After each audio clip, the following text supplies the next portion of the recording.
ఓం గురుభ్యో నమః. శ్రీ శంకరాచార్య విరచిత భజ గోవిందం 7వ రోజు, మే 3, 2021.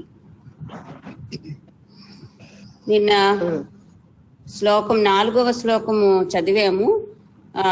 దాని ఎక్స్ప్లెనేషన్ నడుస్తున్నది. నళినీదళగత జలమతి తరళం తద్వజ్జీవితమతిశయ చపలం విద్ధి వ్యాధ్యభిమానగ్రస్తం లోకం శోకహతం చ సమస్తం. దాని ఆఖరి నేను చదివి కొంచెం ఉంది, అది చదువుతాను ఒకసారి. నేను ఆఖరి నేను చదివాము. One must begin even now to pursue the path of self knowledge. అది అయిపోయింది కదా, అది అయిపోయింది. అది అంటే కనెక్షన్ కోసం చదువుతున్నాను అంతే. అది కానీ పూర్తిగా అవ్వలేదు. ఇంకా ఆ రెండో పార్ట్ ఉంది కదా, శ్లోకం విద్ధి వ్యాధి అభిమానగ్రస్తం. దాని ఎక్స్ప్లెనేషన్ ఇప్పుడు మొదలు పెట్టాలి.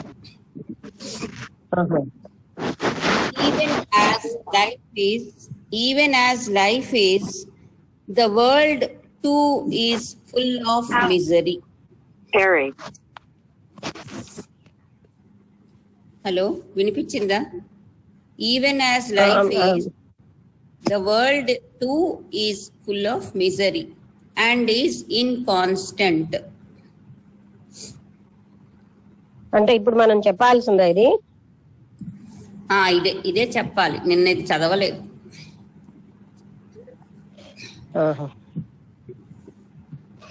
ఓకే, మళ్ళీ అంటే నేను అది ఏంటి సెర్చ్ చేయడంలో ఉన్నాను, అంటే అందువల్ల మరొక్కసారి చదువు.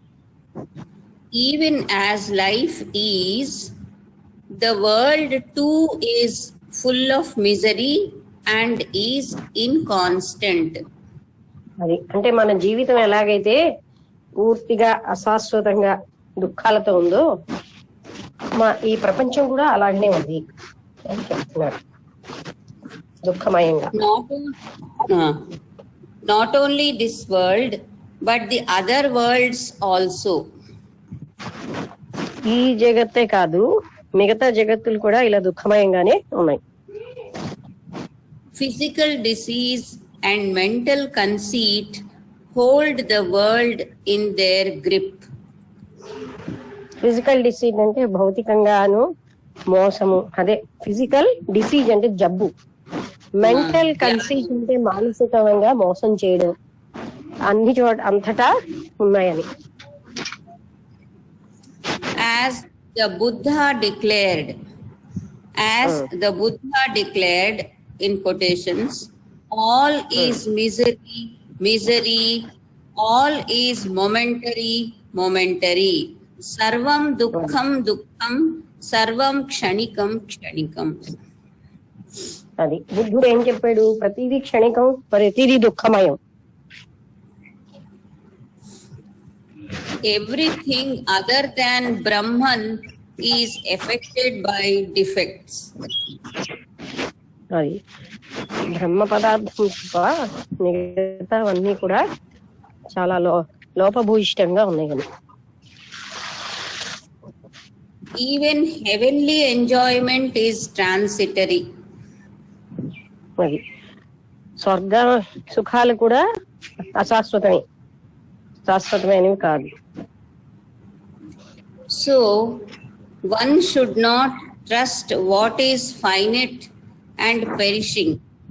One should make haste to turn one's mind and being towards Brahman.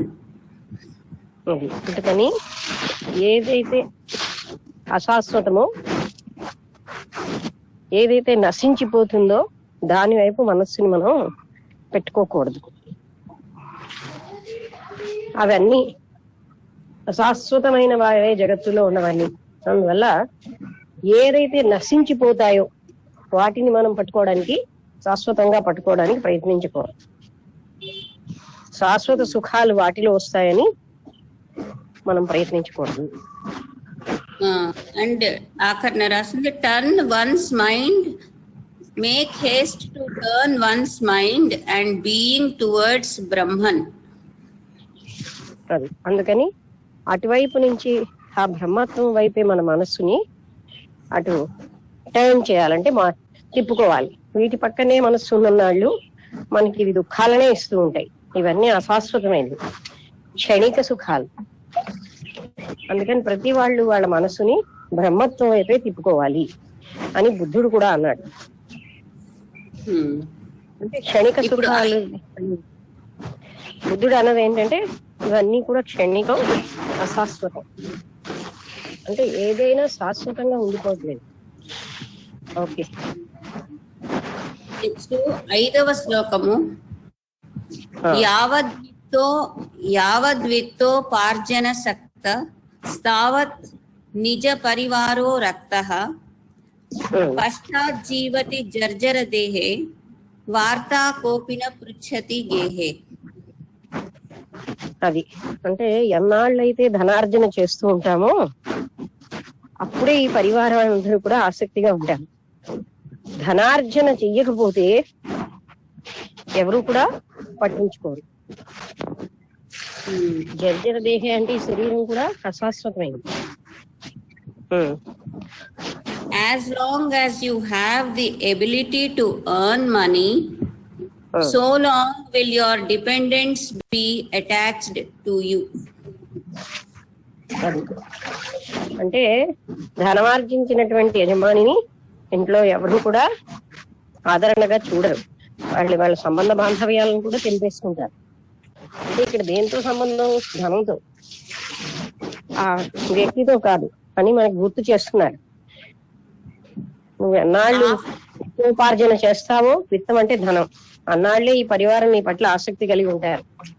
అది వదిలేసేవో అంటే విత్తం పట్లే ఆసక్తి, అందుకని దాని పట్లనే నువ్వు జీవితం అంతా పెట్టుకోకు, వీళ్ళ పట్ల పెట్టుకోకు అని చెప్పడం.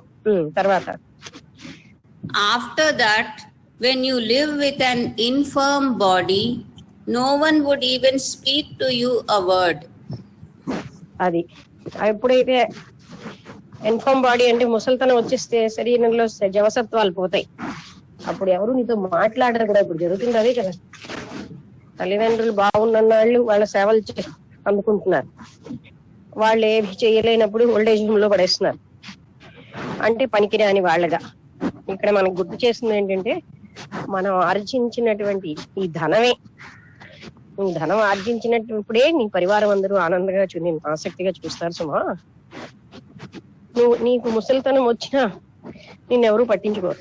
ధనం ఆర్జించిన తల్లిదండ్రులను కూడా, ఆర్జించి పిల్లలకి పెట్టిన వాళ్ళని కూడా ముసలితనం వచ్చినప్పుడు ఎవరు పట్టించుకోవట్లేదు. అంటే ఇక్కడ మనకి ఏం చెప్తున్నారు? ధనం ఆర్జించడం వెనకాల వెళ్తున్నాం, పరివారం వెనకాల వెళ్తున్నాం. ఈ పరివారం శాశ్వతం కాదు, ఆర్జించిన ధనం శాశ్వతం కాదు. నీ సమయాన్నంతటిని పరివారంలో ఉన్నటువంటి మనుషుల్ని ఆనందపడడానికే వాడుతున్నావు. అవేవి వాళ్ళందరూ కూడా నిన్ను ప్రేమించట్లేదు సుమా, నువ్వు ఆర్జించిన ధనాన్ని ప్రేమిస్తున్నారు.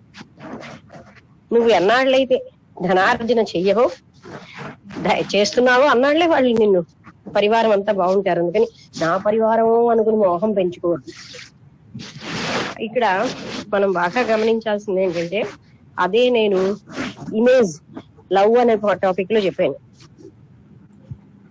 మనకి ప్రేమ అన్నది భర్త భార్యను ప్రేమించినా, భార్య భర్తను ప్రేమించినా, తన్ను తన సుఖాలని ప్రేమించుకుంటున్నారు వాళ్ళు, ఇతరులను ప్రేమించేమని. అందువల్ల ఇవి ఎక్కడ మనం గమనించితే, అయ్యో నా వాళ్ళు నా వాళ్ళు నా వాళ్ళ తపన, నా భర్త నా పిల్లలు, ఈ తర్వాత ఇవంతా కూడాను అంటే అది గ్రహించగలిగితే పోతాయి. అందుకని ఏది శాశ్వతమో దాన్ని పట్టుకోవాలి గాని, అయ్యో నా పరివారం అనుకుంటూ మళ్ళీ తనకి, తన కొడుకులకి, తన మనవలకి ఆ ధనార్జన చేయడంలో అలసిపోతున్నారు. ఇవేవి కూడా మీరు ముసలితనంలో వీళ్ళెవ్వరూ కూడా మిమ్మల్ని కనీసం ఒక మాటతో పలకరించరు. ఇప్పుడు జరుగుతుంది అదే కదా. మనకి ముసలితనం వస్తుందని అందరూ మర్చిపోతున్నారు. తల్లిదండ్రులు వృద్ధాప్యం వచ్చిన తర్వాత సమస్త సదుపాయాలు చేకూర్చిన తల్లిదండ్రులనే పలకరించట్లేదు. అంటే మానవులు ఇలా ఉంటారు సుమా. నువ్వు శక్తి సామర్థ్యాలు ఉన్నంతసేపే నీ పరివారం గాని, అదే కదా మనకి ఆ వేమన పద్యము సుమతి పద్యంలో చెప్తారు కదా, పూర్తిగా చెరువు అంతా కప్పలతో నిండిపోతుంది నీళ్లు ఉన్నప్పుడు. అంటే మన దగ్గర ధనం ఉన్నప్పుడు మన చుట్టాలు అందరూ మన దగ్గరికి వస్తారు. ధనం లేనప్పుడు ఎవ్వరు రారు. అంటే వ్యక్తులు మన దగ్గర ఉన్న ధనాన్ని ప్రేమిస్తున్నారు అన్నది మనం గుర్తు చేసుకోవాలి. ఈ విధంగా అంటే ఎంత శక్తి ఖర్చు పెట్టేస్తున్నారు పొద్దున్న నుంచి సాయంత్రం వరకు, ధనార్జన. అయ్యో నా పరివారం బాగా, అంటే నేను నా పరివారం సుఖంగా ఉండాలి. ఆ అందంలో సమస్త జీవిత కాలమును అజ్ఞానంగా మనం ఖర్చు పెడుతున్నాం. కానీ అదే వ్యక్తి ఇంత కష్టపడి చేసాడే, పోనీ కష్టపడినా పడకపోయిన వ్యక్తికైనా సరే ఒక ఆదరణ గాని, ఒక పలకరింపు గాని, ఒక మంచి మాట గాని వృద్ధాప్యంలో దొరకటం లేదు. అందుకని జర్జర దేహే అంటే నీకు దేహంలో శక్తులు ఉడిగిపోయినప్పుడు, నీకు వృద్ధాప్యం వచ్చినప్పుడు ఎవరు నిన్ను చూడరు. కనీసం ఒక మంచి హృదయంతో ప్రేమతో పలకరింపు కూడా ఉండదు. అందుకని అంత సమయాన్ని ధనార్జనలో నువ్వు వెచ్చించకు. ఇదంతా ఈ పరివారం అనుకోకు. వీళ్ళందరూ నిన్ను వృద్ధాప్యంలో ఎవరూ చూడరు. జర్జర అంటే అది శరీరంలో శక్తులు ఉడిగాక అని. ఇంకా ఏంటి ఆ లైన్ చదువు. పశ్చాజ్జీవతి జర్జర దేహే వార్తా కోపిన పృచ్ఛతి గేహే. కోపి ఏ ఒక్కడు కూడా నా పృచ్ఛతి అడగడు. వార్త అంటే నీతో కబుర్లాడాడు. వార్తాన కోపి నా పృచ్ఛతి దేహే అంటే ఎవరు నీతో మాట్లాడడానికి రాడు. చూడండి, ముసలి వాళ్ళ దగ్గరికి ఎవరు ఆనందంగా మాట్లాడడానికి వెళ్ళరు. కనీసం ఎలా ఉన్నావు అని కూడా అడగరు. శరీరం ఎంతో బాధాకరంగా ఉంటుంది, ఎందుకంటే అలిసిపోయి అరిగిపోయి ఉంటాయి. అయినా సరే అదే అలాంటప్పుడే ఒక పలకరింపు, ఒక మంచి మాట అవసరం. కానీ నువ్వు వృద్ధాప్యం, నువ్వు శక్తులు ఉడిగినాడు ఎవ్వరు నిన్ను అడగరు. నిన్ను ఎలా ఉన్నావు అని కూడా నిన్ను అడగరు. ఏ వ్యక్తి నీతో మాట్లాడడానికి ఆసక్తి చూపరు. అందుకని ఈ ధనార్జన విషయంలో జీవితం అంతా వేస్ట్ చేసుకోవడం, మళ్ళీ నా వాళ్ళు పర్మనెంట్ అని, ఎవరి వాళ్ళు శాశ్వతం కాదు, అంత మోహం ఉంది గనుకే పరమాత్ముడు మన కర్మ ప్రకారం మోహాన్ని కట్ చేయడానికి ఆ పిల్లల పట్ల అంత మోహం గనక పిల్లలకి చీ అనేటట్టుగా ప్రవర్తింప చేస్తున్నాడు. అప్పటికి గాని మన మోహం విరగదు. అందుకే వాళ్ళందరూ ముసలి వయస్సులో ఎవరు చూడటంలే. సొంత తల్లి కదా అని కూడా చూడకుండా ఈ మధ్య రేడియోలో ఒక చిన్నది నేను ఇలా పెట్టగానే అందులో ఏంటి వచ్చిందంటే, బతికున్న తల్లిని కొడుకులు శ్మశానంలో పెట్టేస్తారు కాల్చిమని. అంటే అప్పుడు ఆ కాల్చేట అతను ఏమంటారు, శ్మశాన కాపరి అని కదా, ఆ కాటి కాపరి. ఆయన మీకేమైనా బుద్ధి ఉందా, అసలు మీ తల్లిదండ్రులు పిల్లల నాకు ఈవిడ్ని అంటే, లేదు బాబు అంటే వెళ్ళమ్మా నువ్వు అంత జీవన్ నేను వెళ్ళను, వాడికి అసలు అయితే వచ్చి అని ఇలా అంటారు. నేను వెళ్ళను అంటాను. అప్పుడు అమ్మా నాకు నువ్వు తల్లిగా నేను చూసుకుంటాను, నా దగ్గర ఉండిపోతే నేను ఏం దగ్గరే ఉండిపోతాను అంటే ఒక ఇన్స్పెక్టర్ వస్తాడు. ఆ ఇన్స్పెక్టర్ చెప్తాడు, వీళ్ళు బతుకున్న తల్లినే కాల్చిద్దాం అనుకుంటున్నారు. ఆ ఇన్స్పెక్టర్ అంటున్నాడు, అయితే ఈమెకి ఎంత పోషణకి ఎంత అవసరమో నేను ఇస్తాను అని. అంటే ఆ పిల్లల దగ్గరికి ఆవిడ వెళ్ళనంటుంది. ఎందుకు వెళ్ళనంటుంది, బతికున్న ఆవిడ్ని బలవంతంగా చంపేయడానికి తెచ్చేస్తారు. కానీ వాళ్ళని ఏం అనకండి అంటుంది. అంటే చూడు తల్లి ప్రేమ అలా ఉంటుంది, మీరేం చేశారు చూడండి అని. అలాగా ఇక్కడ చెప్పేది ఏంటంటే, అంత మోహం పెట్టుకుని ఆ వాళ్ళు నా వాళ్ళని, ఆ మోహం అనేది జ్ఞానంతో మనం తీసుకోకపోతే బలవంతంగా వదిలించబడుతుంది ప్రకృతి నుంచి. ఎందుకంటే ఇది ఆబ్లిగేటరీ జర్నీ, తప్పనిసరిగా వెళ్లే ప్రయాణం. మనం ఏది పరమాత్మ తత్వం వైపు దాన్ని అణిచేసి ఆ ఇచ్చని అణిచేసి మనం ప్రవర్తిస్తున్నాం. అందుకని ఎవ్వరూ నీ శక్తులు ఉడిగాక ఒక్కడు నిన్ను అడగడు, నీతో మాట్లాడు. నువ్వు బాగున్నప్పుడే, నువ్వు ధనార్జన చేస్తున్నప్పుడే నీ అవసరం, నీతో మాట్లాడతారు. అందుకని ధనార్జనకే చాలా మంది రిటైర్ అయిపోయి కూడా ధనం ఆర్జిస్తారు. వాళ్ళు ఇక్కడ పర్మనెంట్ గా ఇంకా ఉండిపోతారు అనుకుంటారు. ఎంతమంది చనిపోతున్నా వాళ్ళు మాత్రం ఉండిపోతారు అనుకుంటారు. అందుకే ధనార్జనలో మునిగిపోతున్నారు. ఎంత ధనం ఆర్జించినా ఉపయోగం లేదు సుమా అని రిపీటెడ్ గా, అశాశ్వతం సుమా ఇవంతా, వీళ్ళెవ్వరూ నీ పట్ల ప్రేమగా చూడరు. అది మనం గ్రహించాలి. మనం ఆర్జించే ధనం పట్ల, మనం ఇచ్చే సుఖాల పట్ల ఆసక్తి గాని మన పట్ల ఎవరికీ లేదు, పరమాత్ముడికి తప్ప. అది రియలైజ్ చేసి ఆ జ్ఞానం ఉంచుకోవడానికి చాలా సమయం పడుతుంది. ఎందుకంటే మోహంలో ఉన్న మనకి అలా చేస్తారా, వాళ్ళ పిల్లలు అలా చేయొచ్చు, నా పిల్లలు ఇలాంటి వాళ్ళు కాదంట. టైం వచ్చినప్పుడు వాళ్ళే అలా ప్రవర్తిస్తారు. ఈ విధంగా శంకరాచార్యుల వారు మళ్ళీ చెప్తున్నారు, నువ్వు ఈ ధనార్జనలోని పరివారాన్ని తృప్తిపరచడానికని నువ్వు ప్రయత్నించకు. నువ్వు ధనార్జన చేసిన నాళ్లే ప్రేమిస్తారు సుమా, నా వాళ్ళు అన్న వాళ్ళు ఎవరు లేరు.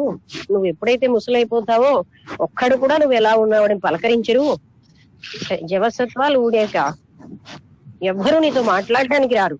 అందుకని ధనార్జన కోసం సమయం అంతటిని వెచ్చించకు. ఓకే.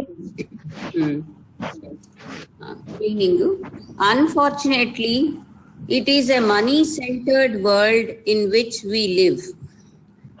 An individual is దురదృష్టవశాత్తు ఇది ధన కేంద్రమైనటువంటి ప్రపంచం అయిపోయింది.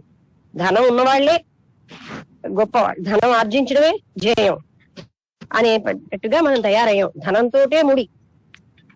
ఇది అన్ఫార్చునేట్లీ దురదృష్టం ఏంటంటే ఈ ప్రపంచం మనీ సెంటర్డ్ వరల్డ్ అయిపోయింది.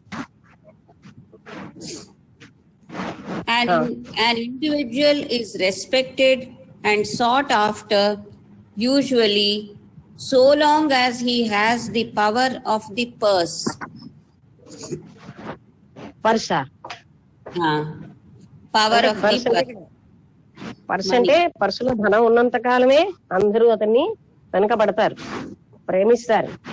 అదే చెప్పారు కదా, అది ఆ పద్యం ఏంటి,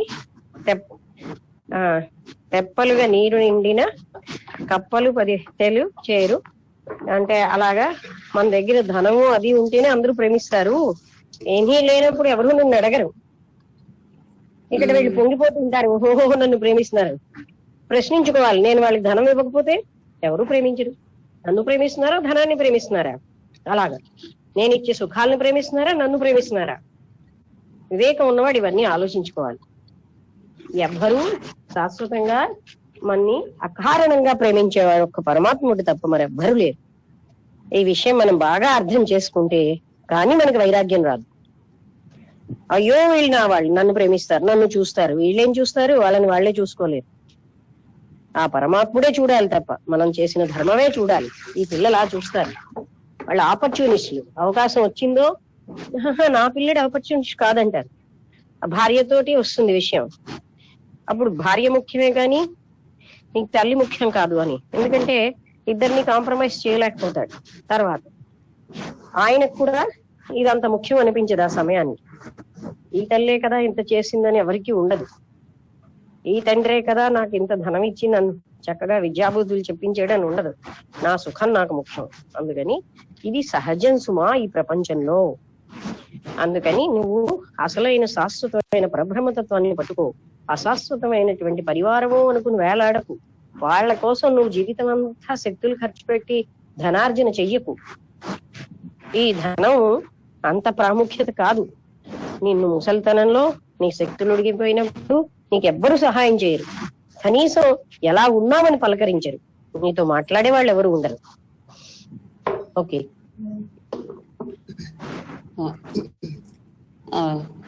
The dependents attach themselves to the wage earner and the money getter in their own interest. అది వాళ్ళకు కూడా వాళ్ళ ఓన్ ఇంట్రెస్ట్, అంటే వాళ్ళకున్న సుఖాలు, ఇష్టాలు, ఉత్సాహాలకే వాళ్ళు మన మనీని పట్టుకుంటున్నారు. అంటే మన మీద మనీ ఇచ్చేవాడిని కొంచెం చెంచాగిరి చేస్తే మంచిగా ఉంటే వాడు మనీ ఇస్తాడని. అంతేగాని వాళ్ళకేమీ మన ఇంట్రెస్ట్ ఏం కాదు. But as soon as the power on whom they depend is deprived of his economic power, either due to old age or circumstances, they leave him to his fate. అది పరిస్థితుల వల్ల అవనండి, లేకపోతే ఆయన ఆరోగ్య కారణం వల్ల అవనండి, ఇంకా ఆయన ధనం ఆర్జించలేకపోయాడు కొంచెం వయసు వచ్చాక, అప్పుడు వాళ్ళు ఎవ్వరూ కూడా ఆయన అదృష్టానికి వదిలేస్తారు గాని ఆయన్ని ఎవ్వరూ పట్టుకోరు, వదిలించేసుకోవడానికే ప్రయత్నిస్తారు. The disabilities of old age are well known. అందరికీ తెలుసు, వృద్ధాప్యంలో శరీరాలన్నీ పటుత్వం అవయవాలన్నీ పటుత్వం కోల్పోతాయి. వాళ్ళకి లోపల నుంచి మానసికంగా కూడా నిస్పృహులైపోతారు. అయ్యో నా అవయవాలు పటుత్వం కోల్పోతున్నాయి, మృత్యుకి దగ్గర వచ్చేసాను, నాకు ఒక్కరు మంచిగా ఒక్క మాట మాట్లాడితే బాగున్నావా అన్న మాటకే వాళ్ళు ఆనందించేస్తారు అని తప్పిస్తూ ఉంటారు. కానీ ఈ ముసలాళ్ళతో మనకేమిటిలే అని అందరూ కూడా వాళ్ళు ఎప్పుడు ముసలి వాళ్ళు అవనట్టుగా ప్రవర్తిస్తూ ఉంటారు. ఆ తల్లిదండ్రులు అంటే తండ్రి అయినా ఏమీ పనికిరాడు కదా, అందుకని భార్య కూడా పట్టించుకోదు. అప్పుడు ఆయన ధనార్జన చేసిన నాళ్ళు ఉన్న గౌరవం ధనార్జన చేయనప్పుడు ఆయన మీద వేరేగా ఉంటుంది. When penury is added to these, life becomes an unbearable burden. దీనికి తోడు పేదరికం కూడా తోడైంది. అంటే ధనం ఆర్జించలేరు, పేదరికంలో ఉన్నారు, ఇంకప్పుడేమో వాళ్ళకి భరించలేని బర్డెన్, బరువు అయిపోతుంది ఈ జీవితం. ఒకవైపు ఏమో ధనార్జన చేయలేని భర్త లేదా తండ్రి, ఒకవైపు ఏమోని వాళ్ళు పేదరికం, ఇవన్నిటితో జీవితం అన్నది భరించలేనటువంటి బర్డెన్ అయిపోతుంది, unbearable burden. Such a state of things will, however, become a blessing in disguise if one contemplates its significance and develops this passion. అది ఒక వ్యక్తి దాన్ని చాలా జాగ్రత్తగా గమనిస్తే, ఇప్పుడు మనకి ముసలి వయసు వచ్చేకల్లా చెవుడు వస్తుంది. చెవుడు అవసరం ఏమిటి? అక్కర్లేనివన్నీ విని విని విని మన బుర్ర లోడ్ అయిపోతుంది, మనకు అంత శక్తులు ఉడిగిపోతున్నాయి. అందుకని ఆయన ఏం చేస్తాడు, మన క్షేమం కోసం అక్కర్లేవన్నీ అసలు ఏవి వినపడకుండా చేసేస్తాడు. అలాగే ఏవి కనబడకపోతేనే హాయిగా ఉంటాం, అన్ని అధర్మం పనులే, ప్రేమ లేని కళ్ళు, అలాంటివన్నిటిని చూడడం కంటే అంటూ ఆయన దృష్టి లేకుండా చేస్తాడు. అంతేకాకుండా శరీర పట్టుత్వం లేదు. ఎందుకు పోతుంది? దాన్ని బాగా ఆలోచించుకుంటే శరీరమే నాకు ముఖ్యం అన్న మోహం కూడా, ఆహా ఇంత పటుత్వం లేని ఇంత బాధాకరమైన శరీరాన్ని మీద మోహం కూడా తగ్గిపోతూ ఉంటుంది మనకి. అందుకే ఇదన్నీ మనిషి ఎవరైనా ఆలోచిస్తే మన మంచికే జరుగుతున్నాయి. ప్రజల మీద, మన చుట్టుపక్కల వాళ్ళ మీద, మనకు పరివారం మీద ఉన్న మోహం ఇంత అంతా కాదు. ఆ మోహం కూడా వాళ్ళు నిరాదరణ చేస్తున్న కొద్దీ మనకి పోతుంది. అంటే వీళ్ళే నాకు ముఖ్యం, వీళ్ళే నేను సర్వస్వం అనుకుని ఆ మోహం ఎంత ఉంటుందో. అందుకని ఒక రకంగా అది మనకు ఉపకారమే, వైరాగ్యం పెంచడానికే జరుగుతోంది ఈ సాధన. దానివల్ల డిస్పాషన్ అంటే వైరాగ్యం పెరుగుతుంది అనమాట వ్యక్తికి. ఇది జ్ఞానంగా ఆలోచిస్తే ఉపకారమే సుమా అని చెప్తున్నారు. This will enable one to cease relying on earthly props and turn to the path of self-knowledge.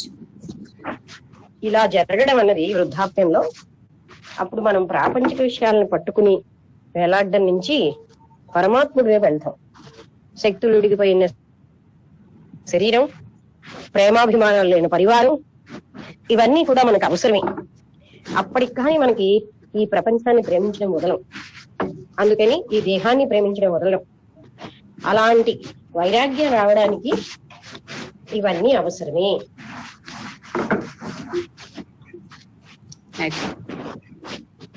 ఈ శ్లోకం అయింది. నెక్స్ట్ శ్లోకం 6వ శ్లోకం.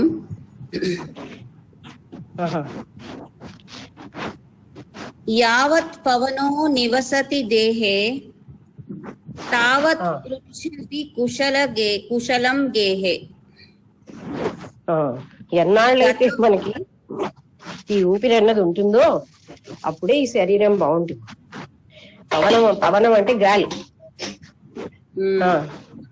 తావత్ పృచ్ఛతి కుశలం గేహే గతవతి చార్యో దేహాపాయే భార్యా బిభ్యతి తస్మిన్ కాయే. As long as there is breath in the body, so long do people in the household ask about one's welfare. Once the breath leaves on the destruction of the body, the dependents dread that same body. The dependence తర్వాత ఏంటి? Dread, DREAD, dread. అది భయం, అంటే భయపడతారు. అంటే ఎన్నాళ్ళైతే ఊపిరి ఉంటుందో అన్నాళ్లే దీన్ని జాగ్రత్తగా చూస్తారు. ఊపిరి పోయాక ఎంత ప్రేమించిన భార్య ఆ శరీరం పక్కని రాత్రంతా ఉండడానికి భయపడుతుంది. ఊపిరి ఉన్న వాళ్ళు అయ్యో నా భర్త అంటూ ఒకే దగ్గర ఆనందంగా ఉన్న వాళ్ళు ఆ ఊపిరి పోయేసరికల్లా అదే శరీరం ఎప్పుడు తీసుకెళ్తారు, ఎప్పుడు కాల్ చేస్తారు? ఒక్కసారి ఎవరో ఫోన్ చేస్తున్నారు, భరత్ కుమార్ గారు. హలో, చెప్పండి. ఏంటండి ఇవాళ? వెళ్ళటం లేదు, వెళ్ళొద్దు అనుకున్నాం కదా. Thank you. బాగానే చూసారా, బాధ్యత పెట్టుకున్నారు. ఉంటాను. మీరు గ్రూప్ లో రాలేదా? గ్రూప్ లో వింటం లేదా? వినండి. ఉంటాను. Thank you.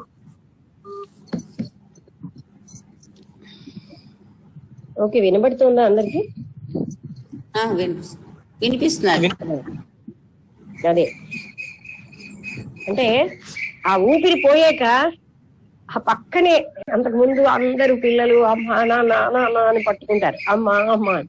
ఆ ఊపిరి పోయాక వాళ్ళంతా ఇక్కడ రాత్రి అంతా ఈ బాడీ ఇక్కడ ఉంటుందా, అమ్మ బాబోయ్ అని భయపడతారు.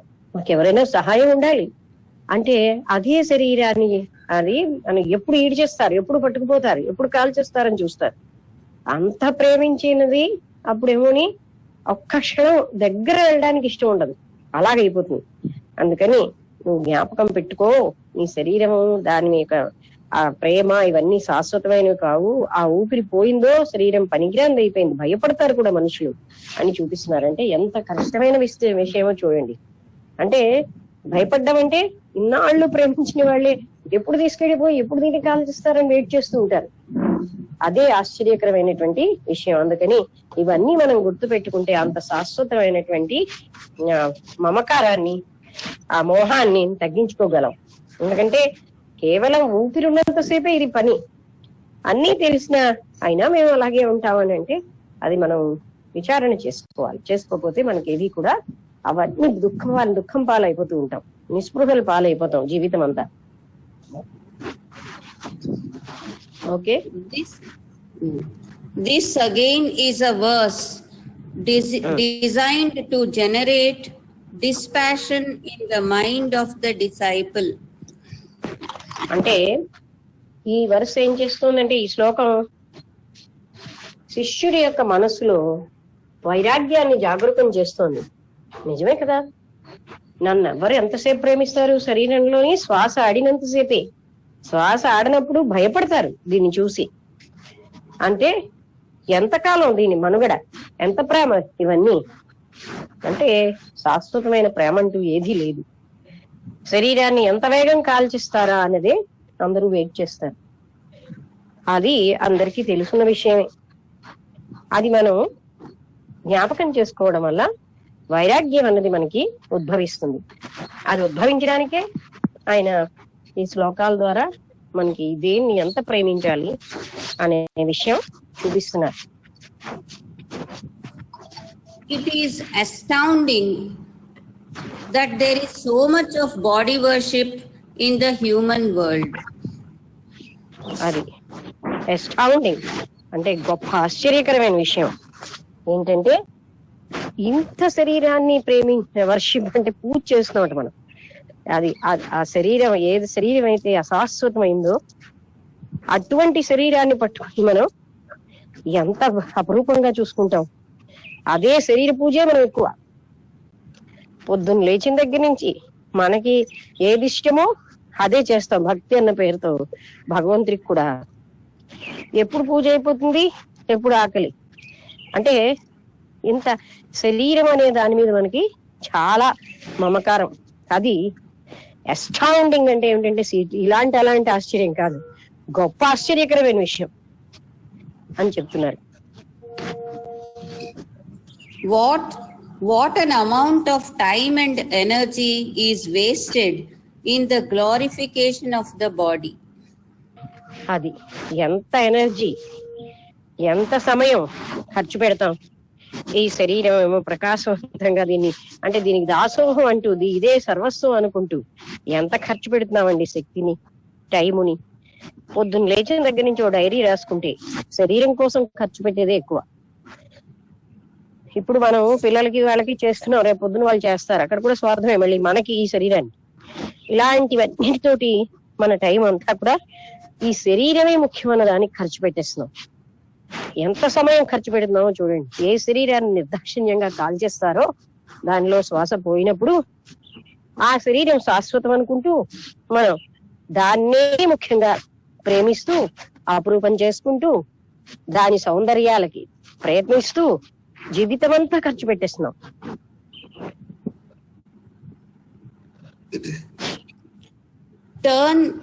Turn where one may, one discerns plenty of evidence for the cult of the physical body. Cult of the physical body అనా? అంటే టర్న్ మళ్ళీ చదువు. Turn where one may, one discerns plenty of evidence for the cult of physical.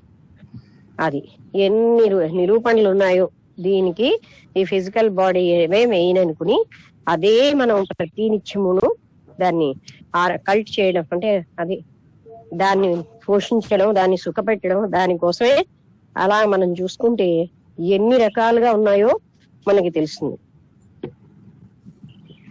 But this is a demoniacal cult. In the Upanishad story of Indra Virochana, the chief of the demons, Chadvida, understood Prajapati as teaching that the body was the self.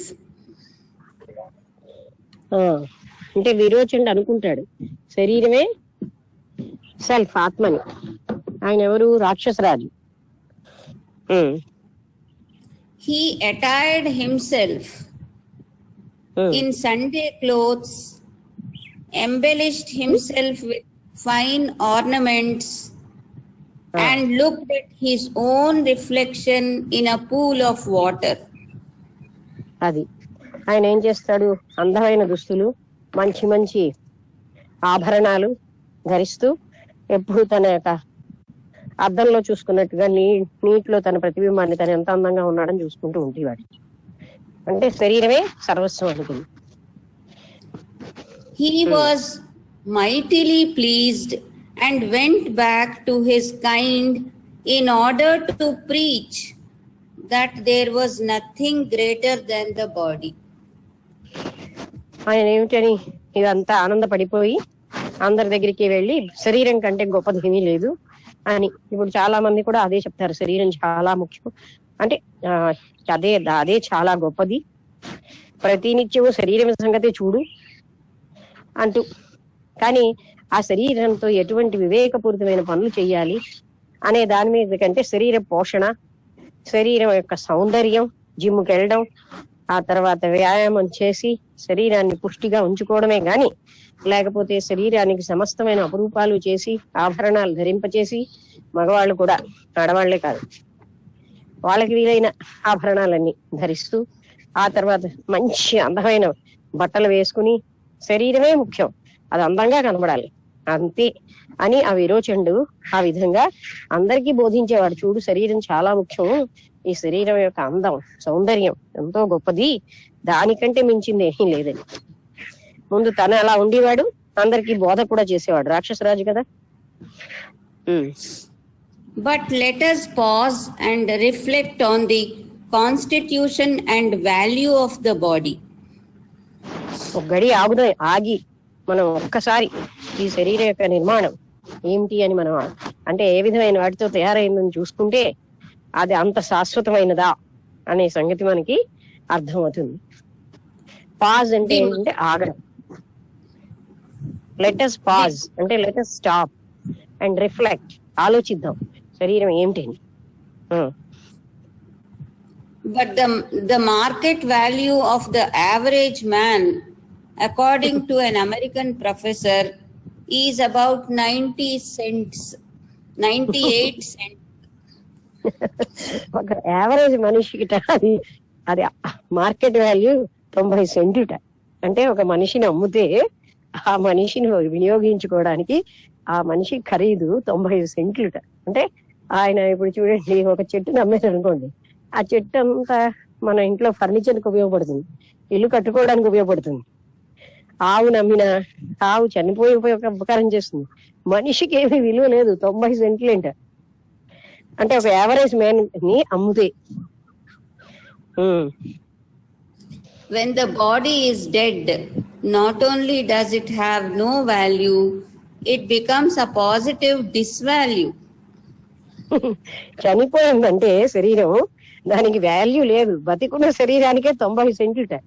మరి చనిపోయిన శరీరానికి మనం అది ఇంకా value మనం ఇచ్చుకోవాలి. అంటే దాన్ని తగలబెట్టడానికో పూడ్చడానికో మనం ఇంకా వాల్యూ ఇవ్వాలి. అందుకని ఈ శరీరం ఒక అమెరికన్ లెక్క కట్టేట శరీరం కానీ యావరేజ్ మ్యాన్ అంటే సామాన్యమైన మనిషి శరీరం 90 సెంట్లుట అంతే. చెప్పగలవా రూపాయల్లో సెంట్లు అంటే? అంటే సెంట్లు అంటే ఇప్పుడు 100 సెంట్స్ $1 అంటారు కదా. 98 అని రాస్తుంది, 98 సెంట్, 100 సెంట్స్ $1 అని నాకు తెలుసు అంతే. అంటే $1 వాల్యూ కూడా లేదు. అది $1 వాల్యూ కూడా లేదు మన శరీరం. చూడండి, అటువంటిది బతికున్నప్పుడు చచ్చాకట దానికే మనం డబ్బులు ఇవ్వాలి. అసలు ఆ శరీరం ఉన్నందుకు మనం డబ్బులు ఇవ్వాలి. అది ఎంత సత్యం. అందుకని ఇంతగా ప్రాముఖ్యమిస్తున్న ఈ శరీరం విలువ అంతేంట. అంటే ఎందుకు ఇది చెప్తున్నారు? ఆ వ్యక్తిని అమ్మేమనుకోండి 90 సెంట్లు అంటే $1 విలువ ఇప్పుడు ఎంత? 100 రూపాయలు కూడా లేదు కదా. 70, 72, 73 అలాగే అనుకుంటా. అంతే. అంటే మనిషిని అమ్మితే అంత తక్కువ విలువ వస్తుంది. చనిపోయాక మనమే డబ్బులు ఇచ్చుకోవాలి. అంటే ఆ మనిషి శరీరం దేనికి పనికిరాదు. ఒక చెట్టు చనిపోతే అది ఇల్లు తయారు చేసుకోవడానికి పనికొస్తుంది, ఫర్నిచర్ తయారు చేసుకోవడానికి పనికొస్తుంది. ఇంకా ఎన్ని రకాలు. ఒక ఆవు చనిపోతే ఎన్ని రకాలుగా దాని చర్మం పనిచేస్తుంది, దాని శరీరం పనిచేస్తుంది. కానీ ఒక మనిషి చనిపోతే ఎందుకు? బతికున్నప్పుడే పనికిరట్ట. అందుకని అంత మోహం ఏమిటి ఆ శరీరం మీద అనేసి మనకి చెప్తున్నారు. బాగా చెప్పారు. Even the so-called near and dear ones are afraid to go near the dead body. అది ఎంతో ఆత్మీయులు కూడా ఆ మృతదేహం దగ్గరికి వెళ్ళడానికి భయపడతారు. ఇన్నాళ్ళు అయ్యో మా నాన్న మా అమ్మ అంటారు. చనిపోయినప్పుడు అయ్యో ఆ శరీరంతో రాత్రి అంతా ఉండాలా, ఆ చనిపోయిన శరీరంతో అంటూ భయపడతారు. One should meditate on this phenomenon and become free from attachment to the body. ప్రతి ఒక్కరూ ఈ విషయం మీద బాగా ధ్యానం చేసి ఈ మనకి బాడీతో ఉన్నటువంటి ఈ అనుబంధం మనం తీసుకోవాలి. ఎందుకంటే అంత అనుబంధం వల్ల దుఃఖాల పాలవుతాం. అది ఎప్పుడు శాశ్వతం కాదు, దుఃఖాల పాలయ్యేది. అది కేవలం ధర్మ కార్యాన్ని నిర్వహించడానికి ఇచ్చిన పనిముట్టు. శరీరమాధ్యం ఖలు ధర్మ సాధనం. అలాగే పరోపకారార్థం ఇదం శరీరం. ఈ శరీరం ఇతరులకు సహాయం చేయడానికనే ఇవ్వబడింది కానీ భోగాలు అనుభవించడానికి కాదు. అదే విధంగా అది ధర్మ కార్యాలు నిర్వహించడానికే ఈ శరీరం ఇవ్వబడింది కానీ అధర్మ కార్యాలకు కాదు. దాన్ని జాగ్రత్తగా పోషించుకుని దాన్ని అపురూపం చేసుకుని అలాపి చేయడానికి శరీరం ఇవ్వబడలేదు. శరీరం అనేటటువంటి ఒక పనిముట్టుని భగవంతుడు ఎందుకు ఇచ్చాడు మనకి అంటే ధర్మ కార్య నిర్వహణకి. అంతే. ఎవళ్ళైతే ఆ శరీరమే ముఖ్యమని జీవిస్తారో వాళ్ళు ఎప్పుడు దుఃఖంలోనే ఉంటారు. వాళ్ళకి ఆనందమే ఉండదు జీవితంలో. ఎవరైతే ధర్మకార్య నిర్వహణకి వాడతారో వాళ్ళు ఎప్పుడూ ఆనందంగా ఉంటారు, వాళ్ళకి దుఃఖమే ఉండదు. శరీరంతో అంత బంధము మోహము పెంచుకోకపోవడం వల్ల సుఖంలోనే ఉంటారు. ఓకే, ఇక్కడితో 6వ శ్లోకం అయింది. 7వ శ్లోకం. బాలస్తావత్ క్రీడాసక్తః తరుణస్తావత్ తరుణీసక్తః వృద్ధస్తావత్ చింతాసక్తః పరే బ్రహ్మణి కోపిన సక్తః. దీని అర్థం ఏంటంటే, బాలుడుగా ఉన్నంత కాలం బాల్యంలోనే ఆసక్తి ఉంది, యవ్వనంలో వచ్చేము యవ్వనానికి సంబంధించిన ఆసక్తులతో నిండిపోతాం. బాలుడికి ఏంటి, ఇది అది ఇది అది కావాలి, ఇది అది తినాలి, ఇది అది కొనుక్కోవాలనే ఆట బొమ్మలు అలాంటివన్నిటితో నిండిపోతాం. సరే, బాల్యావస్థ అలా అయిపోయింది. యవ్వనావస్థలో ఇంకా మనకి అందరికీ తెలుసున్నది, ముఖ్యంగా ఆపోజిట్ సెక్స్ మీద అట్రాక్షన్, ఇంకా ఏమేమో సంపాదించిద్దాము, ఇవన్నీ ఉంటాయి. తర్వాత వృద్ధాప్యంలో చింతనే, అంటే ఎక్కువగా ఆయన దుఃఖంలో ఉంటూ ఉంటారు. ఎందుకంటే వృద్ధాప్యంలో శక్తులు ఉడిగిపోతాయి, మృత్యు దగ్గరకు వచ్చిందని తెలుసు, ఎవరు ఆత్మీయత ప్రేమ ఉండదు. మరి ఏ సమయంలో బ్రహ్మతత్వాన్ని మనం ఆలోచిస్తాం? బ్రహ్మతత్వ చింతన బాల్యంలో చెయ్యం, యవ్వనంలో చెయ్యం, వృద్ధాప్యంలో చెయ్యం. మరి ఎప్పుడు చేస్తున్నాం అని ప్రశ్నిస్తున్నారు. ఎంత బాగా అడిగారు చూడండి. When a boy, one is attached to sport. When a youth, one is attached to a young woman. When old, one is attached to anxiety. To the Supreme Brahman, no one alas is attached. ఎవరు ఎలాస్, అయ్యో ఆ పరమాత్మ తత్వమైన పరబ్రహ్మతత్వానికి ఎవరు కూడా attach అవ్వటం లేదే. Attach అంటే బంధం పెట్టుకోవటం లేదే. బాల్యంలో ఆటలు ఇటువంటి ఆసక్తి, యవ్వనంలో స్త్రీ ఆసక్తి, వృద్ధాప్యంలో విచారమే విచారం, చింతన. అలాంటప్పుడు ఏ సమయంలో కూడా బ్రహ్మతత్వంతో సంబంధం పెట్టుకోవట్లేదే అని అయ్యో అని, అంటే ఏ అవస్థలో కూడా బ్రహ్మతత్వంతో సంబంధం పెట్టుకోవట్లేదు. ఎలాస్ అంటే అయ్యో అని అర్థం. A man's attachments change from time to time. His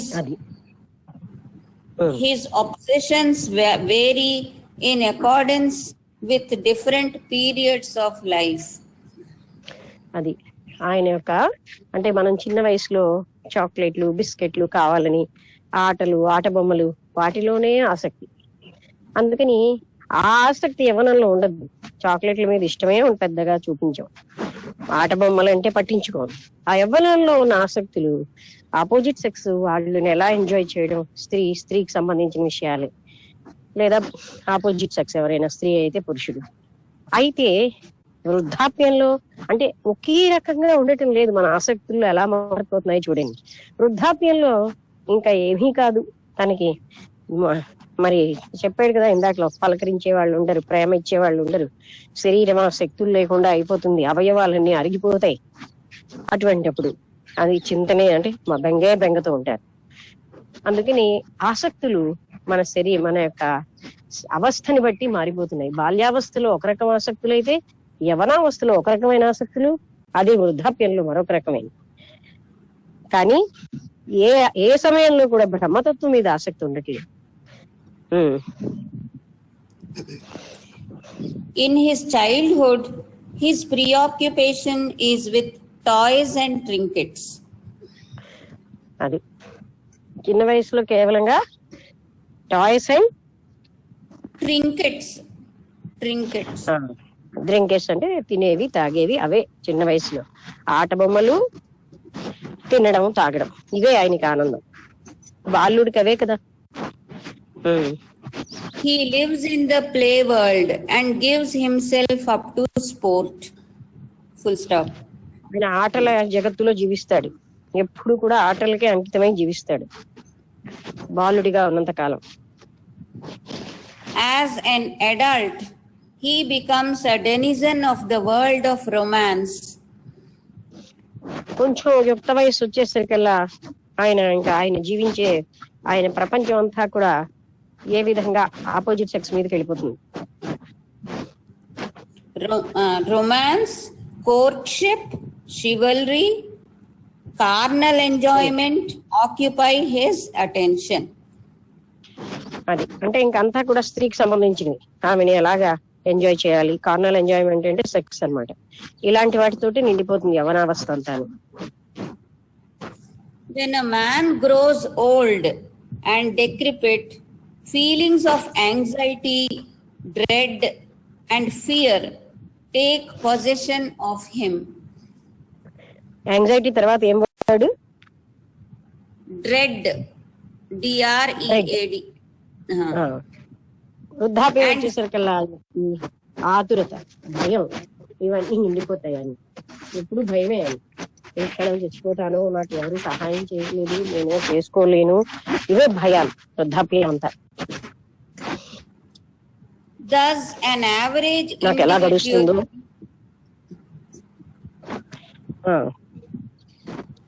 చదువు. Thus an average individual leads an abnormal life from the start to the finish. అందుకని ఒక సామాన్య మానవుడు మొదటి నుంచి చివరి వరకు కూడా ఒక అసాధారణమైన జీవితం జీవిస్తున్నాడు. విచిత్రమైన జీవితమే. అంటే ఎప్పుడూ కూడా ఇలాంటి వాటిలో మునిగిపోయే జీవిస్తాం. He is not himself. He is always something other than himself. ఆయన ఎప్పుడు తనలో తాను ఉండడు. తనకి అదర్ దాన్, తనలో తాను ఎప్పుడు ఉండడు. తనని విడిచి బయట వాటిలోనే ఆసక్తి. చిన్న వయసులోనేమో ఆటల వస్తువుల మీద ఆసక్తి, యవ్వనావస్థలో ఆపోజిట్ సెక్స్ మీద ఆసక్తి, వృద్ధాప్యంలో అది అప్పుడు కూడా బయట వాటి మీదే. అంటే అయ్యో ఇంకా ఎలాగా ఎవరు చూస్తారు అంటూ అలాగే ఆసక్తి. కానీ తన సెల్ఫ్ మీద ఆసక్తి అవస్థలో లేదు. ఇదే 23 అయింది. ఇక్కడ ఆపుతాను. ఆ వాక్యం కంప్లీట్ గా చదివి. He is not himself. He is always something other than himself. His playthings, his family, his worries. యుక్తావస్థలో ఫ్యామిలీ మీద, తర్వాత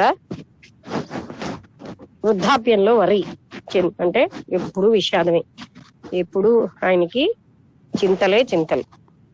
ఈ విధంగా మన జీవితం అంతా కూడా బ్రహ్మతత్వాన్ని ఏ అవస్థలోని ఆలోచించాం. ఈ అవస్థ దాటే ఇది ఏమైనా గట్టిగా అడిగితే అందరూ అలాగే ఉంటారు కదండి అంటారు. ఇలాంటి అజ్ఞాన సమాధానాల వల్ల అందరూ అలా ఉంటే మనం అలాగే అజ్ఞానంలో కూరుకుపోయి ఉండాలి అనా? ఇది ఎప్పుడు కూడా జ్ఞానులైన వాళ్ళు, వివేకం ఉన్న వాళ్ళు జ్ఞానం వదిలేండి, సమాధానం ఇలా ఇవ్వరు. అందరూ చేస్తే ఎవరి కర్మ వాళ్ళు అనుభవించారు. అందువల్ల జ్ఞానంగా అయ్యో ఇలా గడిపిస్తున్నామే జీవితం అంతా, అయితే బ్రహ్మతత్వం మీద ఏనాడు మనం విచారం చేయట్లేదే. యవ్వనం అలా గడిచిపోయింది, బాల్యం అలా గడిచిపోయింది, వృద్ధాప్యం ఎలా గడిచిపోయింది, ఆ తర్వాత మృత్యువే. మరి బ్రహ్మతత్వ విచారణ ఎప్పుడు?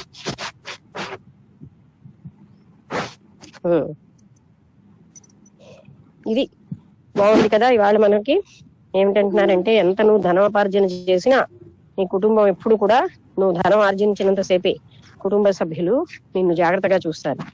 తర్వాత నువ్వు ధనం ఆర్జించకపోతే నీ పట్ల ఆదరణే ఉండదు. అంటే వాళ్ళు ధనం వల్ల వచ్చిన సదుపాయాలనే ప్రేమిస్తున్నారు, నిన్ను కాదు అని చూపిస్తున్నారు. అదే విధంగా వృద్ధాప్యం వచ్చాక అడిగేవాడు ఉండడు, నీతో మాట్లాడేవాడు ఉండడు. తర్వాత ఇదేమిటి చెప్తోంది, నువ్వు ఎన్నాళ్ళైనా అంటే ఇదేనా తర్వాత శ్లోకం ఏం చెప్పింది?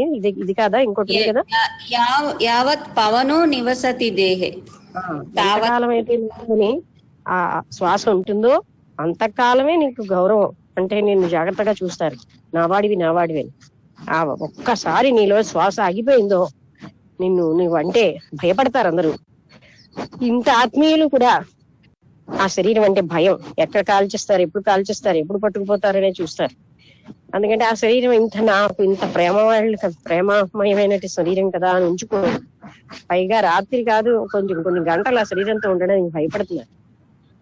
ఇంకా ఇప్పుడు ఏం చెప్తున్నారు, మనం బాల్యావస్థ అంతా ఆటలతో, యవ్వనావస్థ అంతా కుటుంబము, సెక్స్ మొదలైన వాటితో, వృద్ధాప్యం అంతా కూడా చింతతో గడిపేస్తున్నామే, మరి ఎప్పుడు బ్రహ్మచింతన చేస్తున్నావు అని ప్రశ్నిస్తున్నారు. ఎంత బాగా చెప్పారో చూడండి. మనం అంటే జాగ్రత్తగా ఇదంతా మనమే ఆలోచించుకోవాలి. ఇవన్నీ నిజాలే, కానీ వాటి అన్నిటిని పక్కన పెట్టడానికి కూడా మనం చాలా తెలివిగా ఉంటాం.